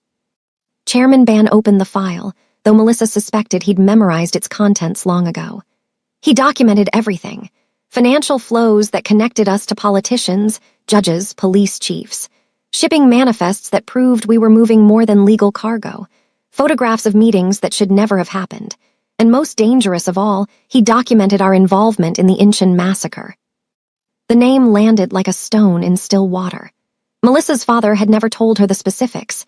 She'd been too young, he'd said, and some knowledge was too heavy for children to carry. But she'd pieced together fragments over the years. A territorial dispute between rival organizations. Civilian casualties. Bodies that were never found because they'd been dissolved in acid or buried where no one would think to look. 16 people died, Chairman Ban continued. Politicians investigating corruption, journalists asking inconvenient questions, witnesses who'd seen too much. We called it necessary. Your father called it mass murder. He closed the file carefully. He was right, of course. It was murder. Calculated, methodical, and absolutely necessary to ensure our survival. So you killed him for knowing the truth, Melissa said, her voice flat. I killed him because he was going to publish that truth. Deliver it to newspapers, foreign intelligence services, anyone who would listen. He had a conscience, your father. A fatal flaw in a man who dealt in secrets. Chairman Band's expression was hard, unrepentant. I gave him a choice. Take payment enough to disappear to set his family up for life and forget what he knew. He refused. Called me a monster. Said he'd rather die than let men like me operate with impunity. So you granted his wish. So I protected my family. Chairman Band's hand slammed down on the desk, the first real show of emotion Melissa had seen from him. You think I wanted to kill a man who had a wife and daughter? You think I enjoyed giving that order? But he left me no choice. It was his life or the lives of everyone I was responsible for. My wife, my son, the hundreds of people who depended on our organization for their livelihoods.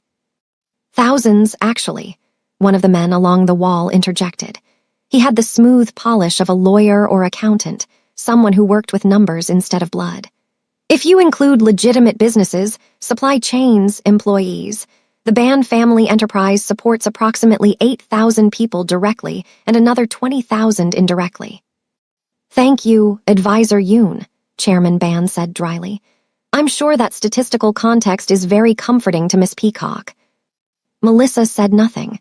Words felt inadequate against the magnitude of what she was hearing, not just confirmation of what she'd suspected, but the casual mathematics of it. Her father's life weighed against thousands, a moral calculus that reduced human beings to numbers on a balance sheet. Jiwoo moved from the window, finally, stepping into the conversation with a kind of careful deliberation that suggested he'd been waiting for the right moment. I was 12 when my father came home that night. I remember because I was supposed to be asleep, but I'd snuck downstairs to steal cookies from the kitchen. I heard him talking to my mother in his study. Heard him say he'd given an order that couldn't be taken back. He stopped in front of Melissa's chair, looking down at her with an expression that was part apology, part accusation. I asked him about it the next day. He told me that leadership meant making choices that would haunt you, that a real leader accepts those ghosts and carries them rather than letting others bear the weight. Very philosophical, Melissa said. Did he also mention that one of those ghosts had a 13-year-old daughter who watched her house burn down with her parents inside? The words came out sharper than she'd intended, carrying 15 years of carefully contained rage. Chairman Band's expression didn't change, but something flickered in his eyes. Regret, maybe, or just the recognition that certain debts could never be repaid. You weren't supposed to survive, Chairman Band said quietly. The fire was meant to look accidental but thorough. Your father, your mother, and yes, you, a tragedy, faulty wiring in an old building. No evidence to suggest otherwise. But I did survive. Melissa's hands were clenched in her lap, nails digging into her palms hard enough to leave marks. My father got me out, pushed me through a window while the fire was still small, before your people could establish a perimeter. He died making sure I escaped. How? Jiwoo asked. The fire investigators found 3 bodies. Dental records confirmed your identity. Wrong child. Melissa's voice was mechanical now, reciting facts to avoid feeling them. My father kept a contingency, a contact in Paris who specialized in making problems disappear. He'd arranged everything months before, fake dental records, a homeless girl who died of an overdose, everything needed to create a convincing corpse. When the fire started, my father activated the contingency. The body they found and identified as me was a stranger who'd been dead for days. The admission hung in the air. Advisor Yoon was typing notes into a tablet. The other man along the wall had gone pale, clearly not comfortable with the operational details of how families were erased. Where did you go? Chairman Ban asked. After the fire. Everywhere, nowhere. My father had established safe houses across Asia. Money in accounts that couldn't be traced. False identities ready to activate. I spent 2 years moving every few months, Manila, Singapore, Hong Kong, Tokyo, living off his preparations while learning to hide better than he ever taught me. And then you came back to Seoul, Jiwoo said. Why? Because running forever isn't living. It's just dying slowly. Melissa met Chairman Ban's gaze directly. And because I needed to know if the man who killed my parents was a monster or just a man making impossible choices. And what have you decided? I don't know yet. Chairman Ban smiled, though there was no humor in it. At least you're honest. He stood, moving carefully around his desk to approach her chair. Up close, she could see the pain lines etched deeper around his mouth, the way he held himself to minimize movement of his injured ribs. You saved my life last night. Didn't hesitate, didn't let old grievances stay your hand. Why? Because the men shooting at you were traitors. Because watching you die wouldn't bring my father back. Because... Melissa paused, searching for words that were true without being complete. Because my father taught me that justice and revenge aren't the same thing. He wanted justice. Evidence presented in courts, systems held accountable, change implemented through proper channels. And he died for believing that. Yes. So what do you believe? It was the question Melissa had been asking herself for 15 years. What did she believe? That her father had been right to try to expose the Ban family's crimes. That Chairman Ban had been right to protect his family by any means necessary. That there was some moral truth hidden in the gray space between those positions. I believe people are more complicated than the worst things they've done, Melissa said finally. I believe my father was a good man who made mistakes. I believe you're a criminal who's built something that feeds thousands of families. I believe justice is important, but survival is too. And I believe that nothing I do will ever make sense of what happened. The honesty surprised her. She'd meant to be more guarded, more strategic. But exhaustion had stripped away the careful lies, leaving only the messy truth underneath. Chairman Ban returned to his desk, lowering himself into his chair with visible relief. My son thinks you're an asset we should keep close. Advisor Yoon thinks you're a liability we should eliminate. I think you're something more interesting, a living reminder that our actions have consequences that extend beyond the immediate. He picked up the file again, then fed it into a shredder beside his desk.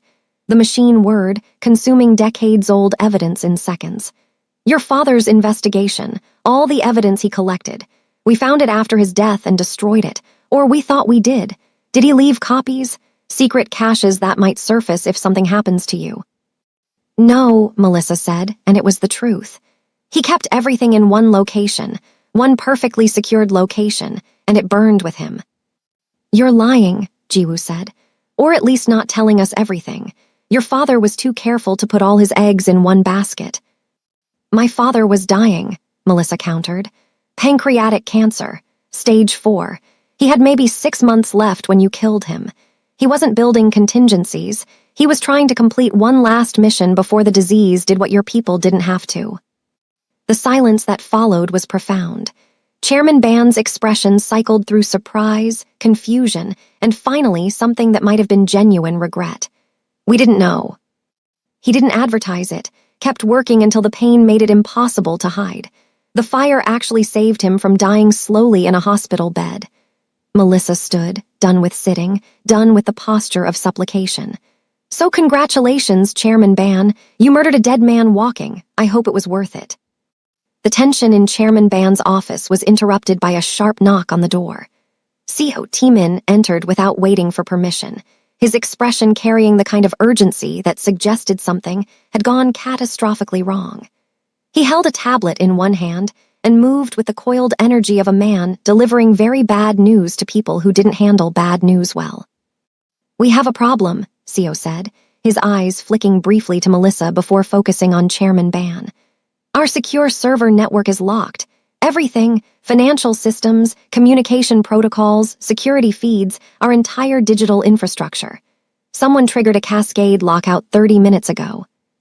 Chairman Ban's face went carefully blank, which was somehow more frightening than anger would have been. Explain. The traitors had deeper access than we realized. Go wasn't working alone, we knew that, but his co-conspirators included our head of digital security, Lee Sang-woo. Before we identified him, Lee initiated a complete system lockdown. Every password changed, every biometric lock reset, every redundancy protocol disabled. Jiwoo moved to examine the tablet, his jaw tightening as he scrolled through whatever information Seo had brought.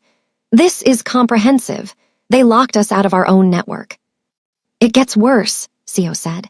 The server controls our private security forces, communications, deployment orders, payment systems. Without access, we can't coordinate our people. We can't pay them. We can't even confirm who's still loyal and who might be working for whoever paid Go and Lee. How long does it take to break the encryption? Chairman Ban asked, his voice measured but carrying an undercurrent of barely controlled fury. Unknown. Our people are working on it, but Lee built the security protocols himself over the past 3 years. He knew every backdoor, every vulnerability. He's eliminated them all. Advisor Yoon stood from his chair along the wall, his earlier pallor replaced by professional focus. What about bringing in outside specialists, government contacts, corporate security firms, and advertise to everyone in Seoul that the Ban family has been locked out of our own systems? Chairman Ban's voice carried the kind of quiet danger that made even Seo, a man who'd seen combat across 3 continents, take an involuntary step backward. That would be suicide. Every rival organization, every ambitious lieutenant, every politician who's ever taken our money would see weakness and attack. So we're trapped, the other man along the wall said. He'd been silent until now, content to observe, but the implications had clearly penetrated his comfortable distance from operational realities. Locked out of our own infrastructure while enemies circle. We're not trapped, Jiwoo said, though his tone suggested he was trying to convince himself as much as anyone else. We have people on the ground, loyal people. We can coordinate manually, use secure phone lines, which requires accessing the contact database stored on the locked servers, Seo interrupted. Lee thought of everything. He's isolated us completely. Melissa had been standing near the window, observing the controlled panic rippling through the room. She'd said nothing since Seo's entrance, content to remain invisible while the Ban family confronted the magnitude of their vulnerability. But something Seo had said triggered a memory, not her own, but fragments of conversations she'd overheard in the Gilded Lotus's kitchen, pieces of information that hadn't seemed important at the time. What kind of lockout is it? Melissa asked, her voice cutting through the tension. All eyes turned to her. Jiwoo's expression suggested he'd forgotten she was in the room, which was precisely what she'd intended. What? Seo asked. The lockout mechanism.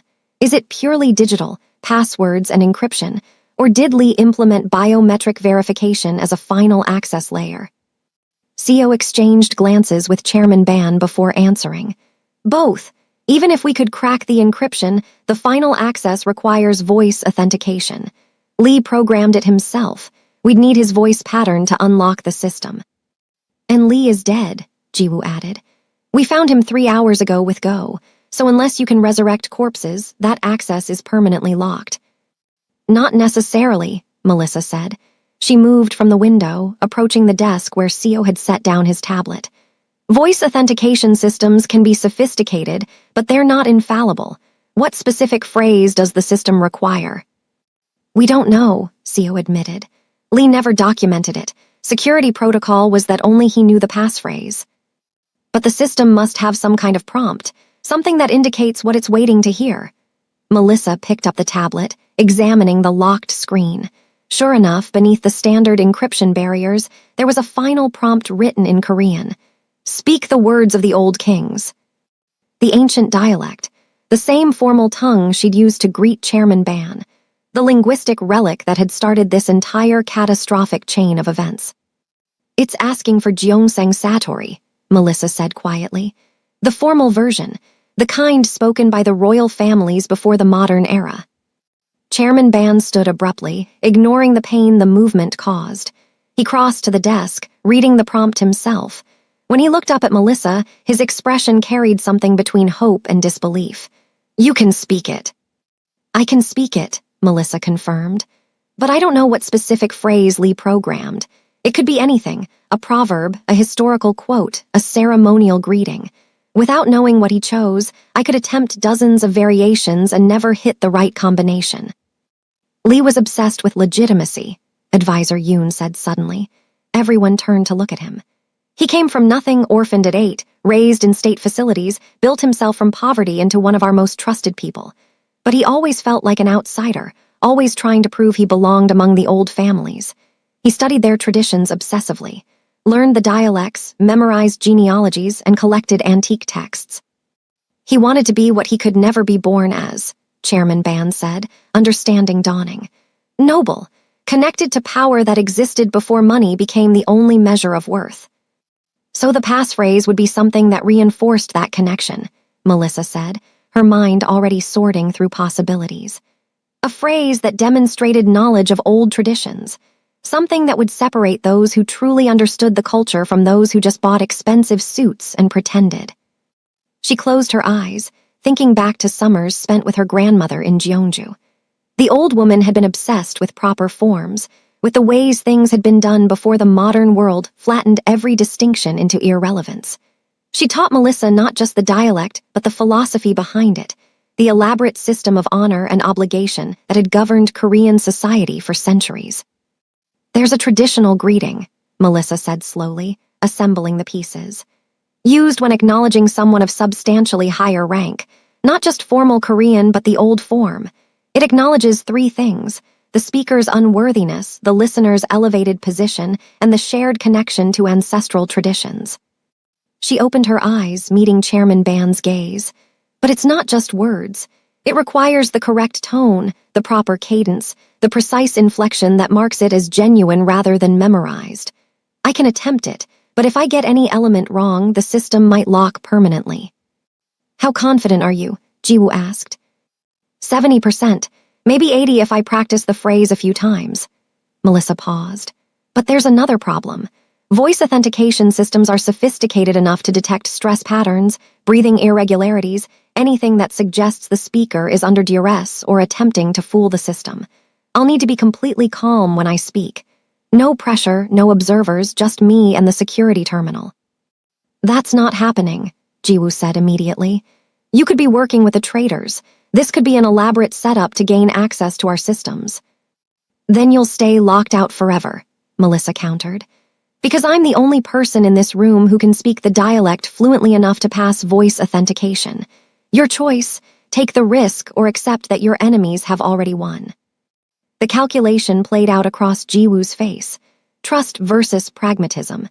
Survival versus security. The same impossible mathematics that had led his father to order her family's death 15 years ago. Chairman Ban made the decision. "Take her to the server room. Seo, you accompany her. Jiwoo, monitor from outside. We attempt this once. If it fails, we implement contingency protocols and prepare for war." Seo led Melissa through corridors she hadn't seen before, deeper into the estate's infrastructure. The server room was located in what had probably once been a wine cellar, underground, temperature-controlled, with walls thick enough to absorb a direct blast. The security measures to reach it were absurd.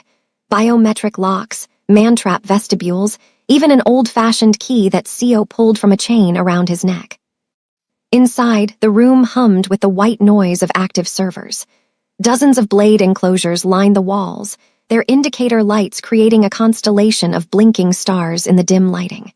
At the far end, a single terminal glowed with the ominous prompt Melissa had seen on the tablet.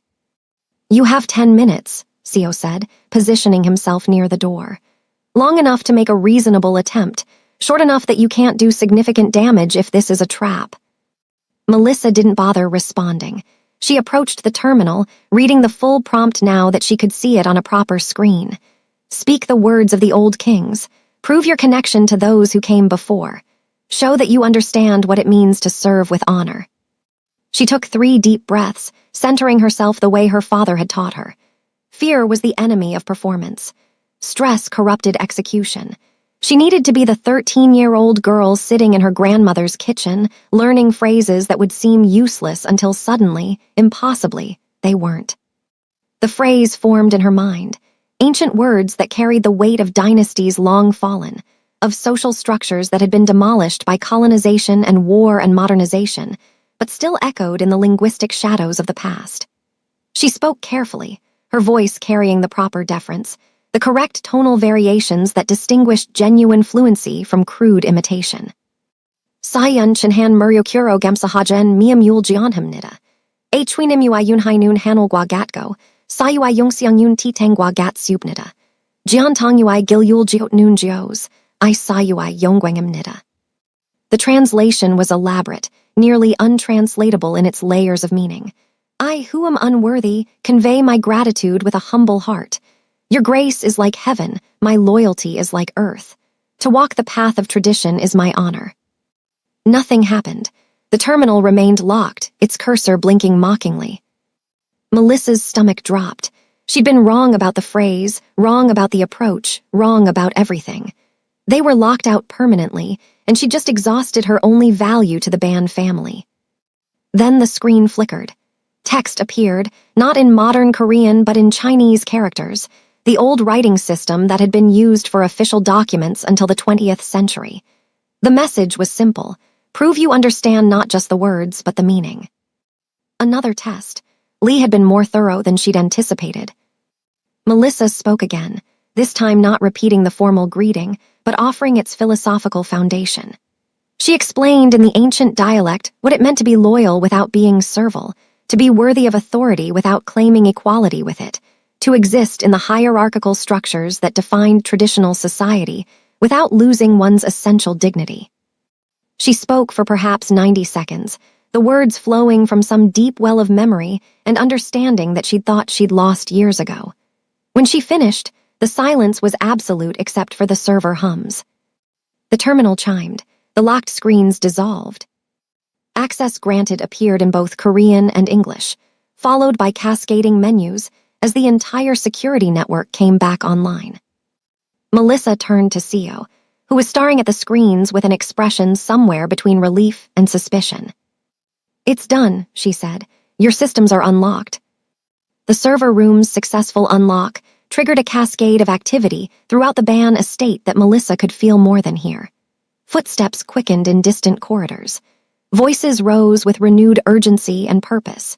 The digital paralysis that had threatened to collapse the family's entire infrastructure had been reversed, and now the machine of the Ban organization was roaring back to life with predatory intent.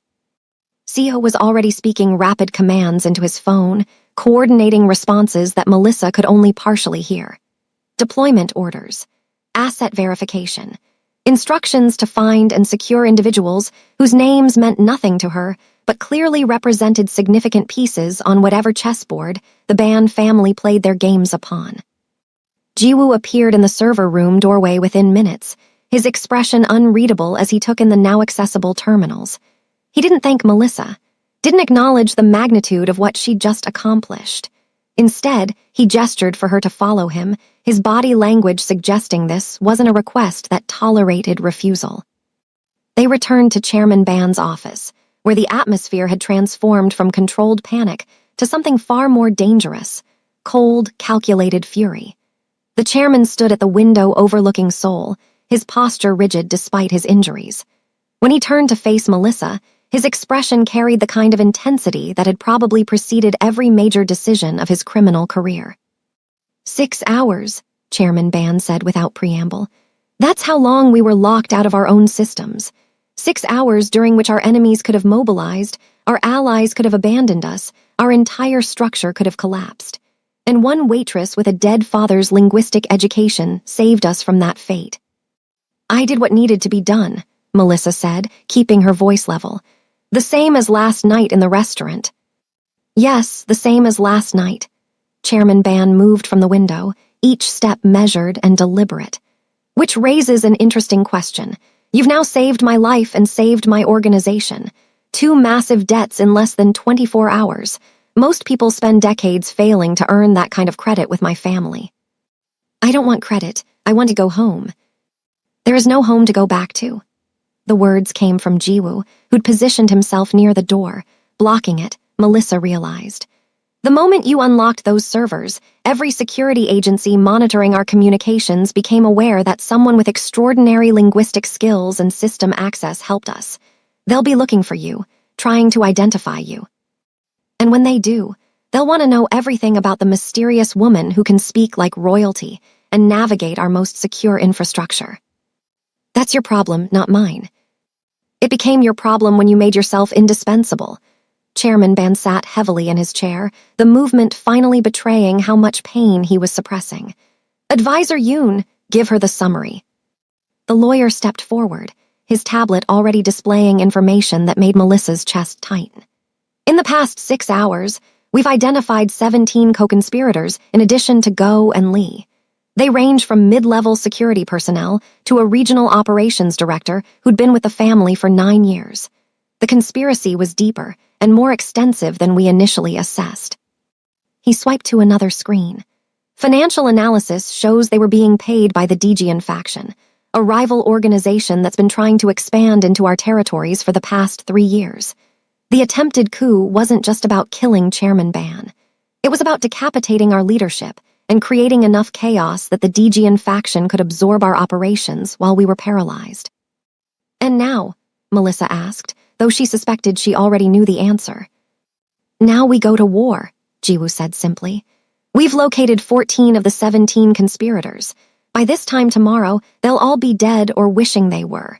The Dijian faction will receive a message about what happens when you try to destroy the Ban family. And everyone who ever considered betraying us will remember why that's a fatal mistake. The casual way he discussed multiple murders should have shocked Melissa, should have triggered some moral revulsion, some reminder that she was listening to men plan executions like other people planned business meetings. But she'd spent too long in the shadows of organizations like this one. She knew the mathematics of survival in their world. Mercy was a luxury reserved for people who could afford to look weak. What does this have to do with me? Melissa asked. Everything, Chairman Ban said. You're a living problem that requires a solution. You know too much about our security, our systems, our vulnerabilities. You've demonstrated skills that make you either an incredible asset or an unacceptable threat. And most importantly, you exist in a space where my gratitude and my pragmatism are in direct conflict. He leaned forward, his eyes locked on hers. I owe you my life, twice. That's not a debt I can ignore or dismiss, but I also can't allow you to walk away and potentially use what you know against us, which means I need to either kill you or bind you to this family so completely that betrayal becomes impossible. The words hung in the air like an executioner's blade, suspended by thread. Melissa felt her pulse hammering in her throat, every survival instinct screaming at her to run, to fight, to do something other than sit in this chair listening to a crime lord discuss her assassination with the same tone he might use to order dinner. There is a third option, Jiwoo said, and something in his voice made Melissa's attention snap to him. He was looking at his father, not at her, and his expression carried layers of meaning she couldn't quite decode. We claim her, publicly, in a way that makes her untouchable to our enemies and indispensable to our operations. Chairman Ban's eyebrows rose fractionally. Explain. We announce her as my fiancée. Jiwoo's voice was calm, matter-of-fact, as if he were proposing a business merger rather than a fabricated engagement.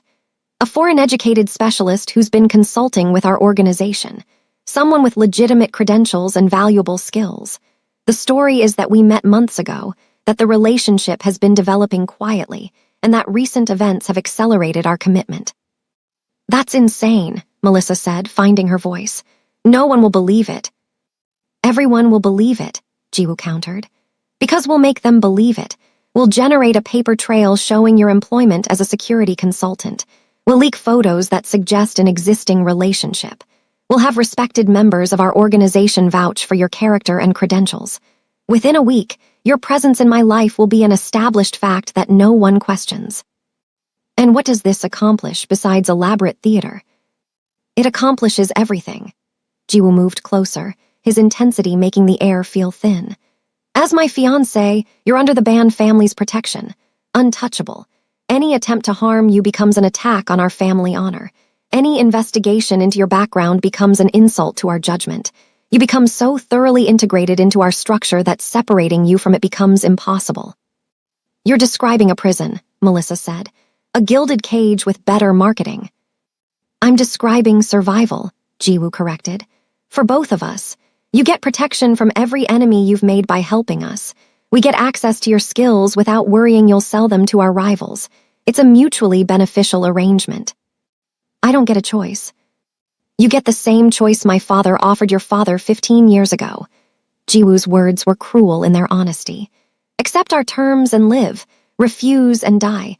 At least my version of the deal doesn't end with your house burning down. The comparison landed like a physical blow. Melissa looked between Jiwoo and Chairman Ban, seeing the same calculation in both sets of eyes. They'd already made this decision. This conversation was just the formality of informing her what her life would become. There's one other factor, Chairman Ban said, his voice carrying a weight that suggested this was the piece that actually mattered. Lee Sangwoo, our head of digital security, left a message before he died. We found it in the system logs after you unlocked them. He knew he was going to die. Either we'd kill him or the Dijian faction would eliminate him as a loose end. So he left a confession. Advisor Yoon pulled up a document on his tablet and began reading. Lee confirms he was paid to orchestrate the coup, but he also reveals that the ultimate target wasn't just Chairman Ban. The Dijian faction has been planning a comprehensive assault on our entire leadership structure. They have additional assets inside our organization, people we haven't identified yet, and they know about you. That's impossible, Melissa said. I've been invisible for years. No one knows who I really am. Lee knew, Jiwoo said quietly. He ran your fingerprints through databases we didn't even know he had access to. Found the red file. Identified you as Damien Peacock's daughter. And in his final transmission to his handlers, he reported that the Ban family had acquired an intelligence asset with extraordinary capabilities. He told them you were too valuable to ignore and too dangerous to leave alive. The implications crashed over Melissa like a tsunami. She wasn't just exposed to the Ban family, she was exposed to their enemies. Every organization that wanted to hurt the Bans now knew she existed, knew she had skills they could exploit or needed to eliminate. The invisibility she'd cultivated for a decade had been stripped away, leaving her vulnerable to threats she couldn't even map yet. So your engagement story isn't just theater, Melissa said, understanding crystallizing. It's armor, a public declaration that makes me too expensive to kill because any attack on me becomes an attack on your family's reputation. Precisely, Chairman Ban said. In our world, reputation is currency. Face is power. If we announce you as Jiwoo's intended, any harm that comes to you reflects on our ability to protect what's ours. It becomes a challenge that requires an overwhelming response. Your survival becomes tied to our honor. And what if I refuse this generous offer of protective imprisonment? Then you leave this estate and we never see you again, Chairman Ban said. And within a week, maybe less, someone puts a bullet in your head or throws you off a building or arranges an accident that closes the file on Damien Peacock's daughter permanently. Your choice, die free or live constrained. It wasn't really a choice at all, and they all knew it. Melissa had played this game before in other contexts, with other powerful men offering salvation that looked suspiciously like ownership. But she'd never been quite this cornered, quite this exposed, quite this aware that refusal meant immediate death rather than eventual consequences. If I agree, Melissa said slowly, I want terms. Real terms, not just pretty promises that disappear the moment they're inconvenient. Jiwoo's expression shifted slightly, something that might have been respect flickering across his features. Name them. First, I'm not actually marrying you. This is a performance with an end date. When the immediate danger passes, we stage a quiet separation and I get to disappear again. Agreed, Jiwoo said, with the caveat that we determine when the danger has passed, not you. Second, I'm not a prisoner. I need freedom to move, to live, to exist outside this estate. Monitored, fine. Guarded, acceptable. But not locked in a room like a trophy you're keeping safe. Conditional agreement, Chairman Ban said. You get freedom proportional to the threat level. Right now, while we're hunting traitors and preparing for war, your movement is restricted. But once we've stabilized, you get more autonomy. Third, and this is non-negotiable, I want access to my father's original investigation. Everything he collected on your family. I want to know what he died protecting. The silence that followed was profound. Chairman Ban and Jiwoo exchanged glances that carried an entire conversation Melissa couldn't hear. When Chairman Ban finally spoke, his voice was measured but firm. That information was destroyed 15 years ago. You're lying, Melissa said. Men like you don't destroy valuable intelligence. You secure it, classify it, make it inaccessible. But you don't destroy it because someday it might be useful leverage or valuable blackmail or necessary insurance. So where is it? Chairman Ban stood, walked to a bookshelf that probably cost more than most cars, and pulled out a leather-bound volume that looked like a collection of classical poetry. He opened it to reveal not pages, but a hollow interior containing a single USB drive. Your father's life's work, he said, holding it up. Every document, every photograph, every piece of evidence he collected. I kept it because destroying it felt like admitting he was right about us, like confirming we were exactly the monsters he believed us to be. He set the drive on his desk, equidistant between himself and Melissa. You want the truth? Take it. Read what your father documented, see us through his eyes, and then decide if you can live with people he spent years trying to destroy. Melissa reached for the drive, her fingers closing around the small piece of plastic and metal that represented her father's legacy. It was heavier than it should have been, weighted with more than just data. So we have an agreement, Jiwoo asked. You accept our protection, play the role we need you to play, and in exchange you get to survive long enough to understand what your father died for. We have an agreement, Melissa said, pocketing the drive. But understand this, I'm not the invisible waitress anymore. I'm not the girl who hides and hopes no one notices her. If I'm going to be your shadow queen, I'm going to do it on my terms. And that means I don't bow, I don't break, and I don't forget who put my family in the ground. Jiwoo smiled, and for the first time it looked genuine. I wouldn't want you any other way. The invisible girl was useful, but the woman who speaks like kings and fights like hell, she's the one who might actually survive in our world. Don't be like the greedy traitors who lost everything trying to steal the crown. Join our community by hitting the bell icon so you never miss a chapter of this rising empire.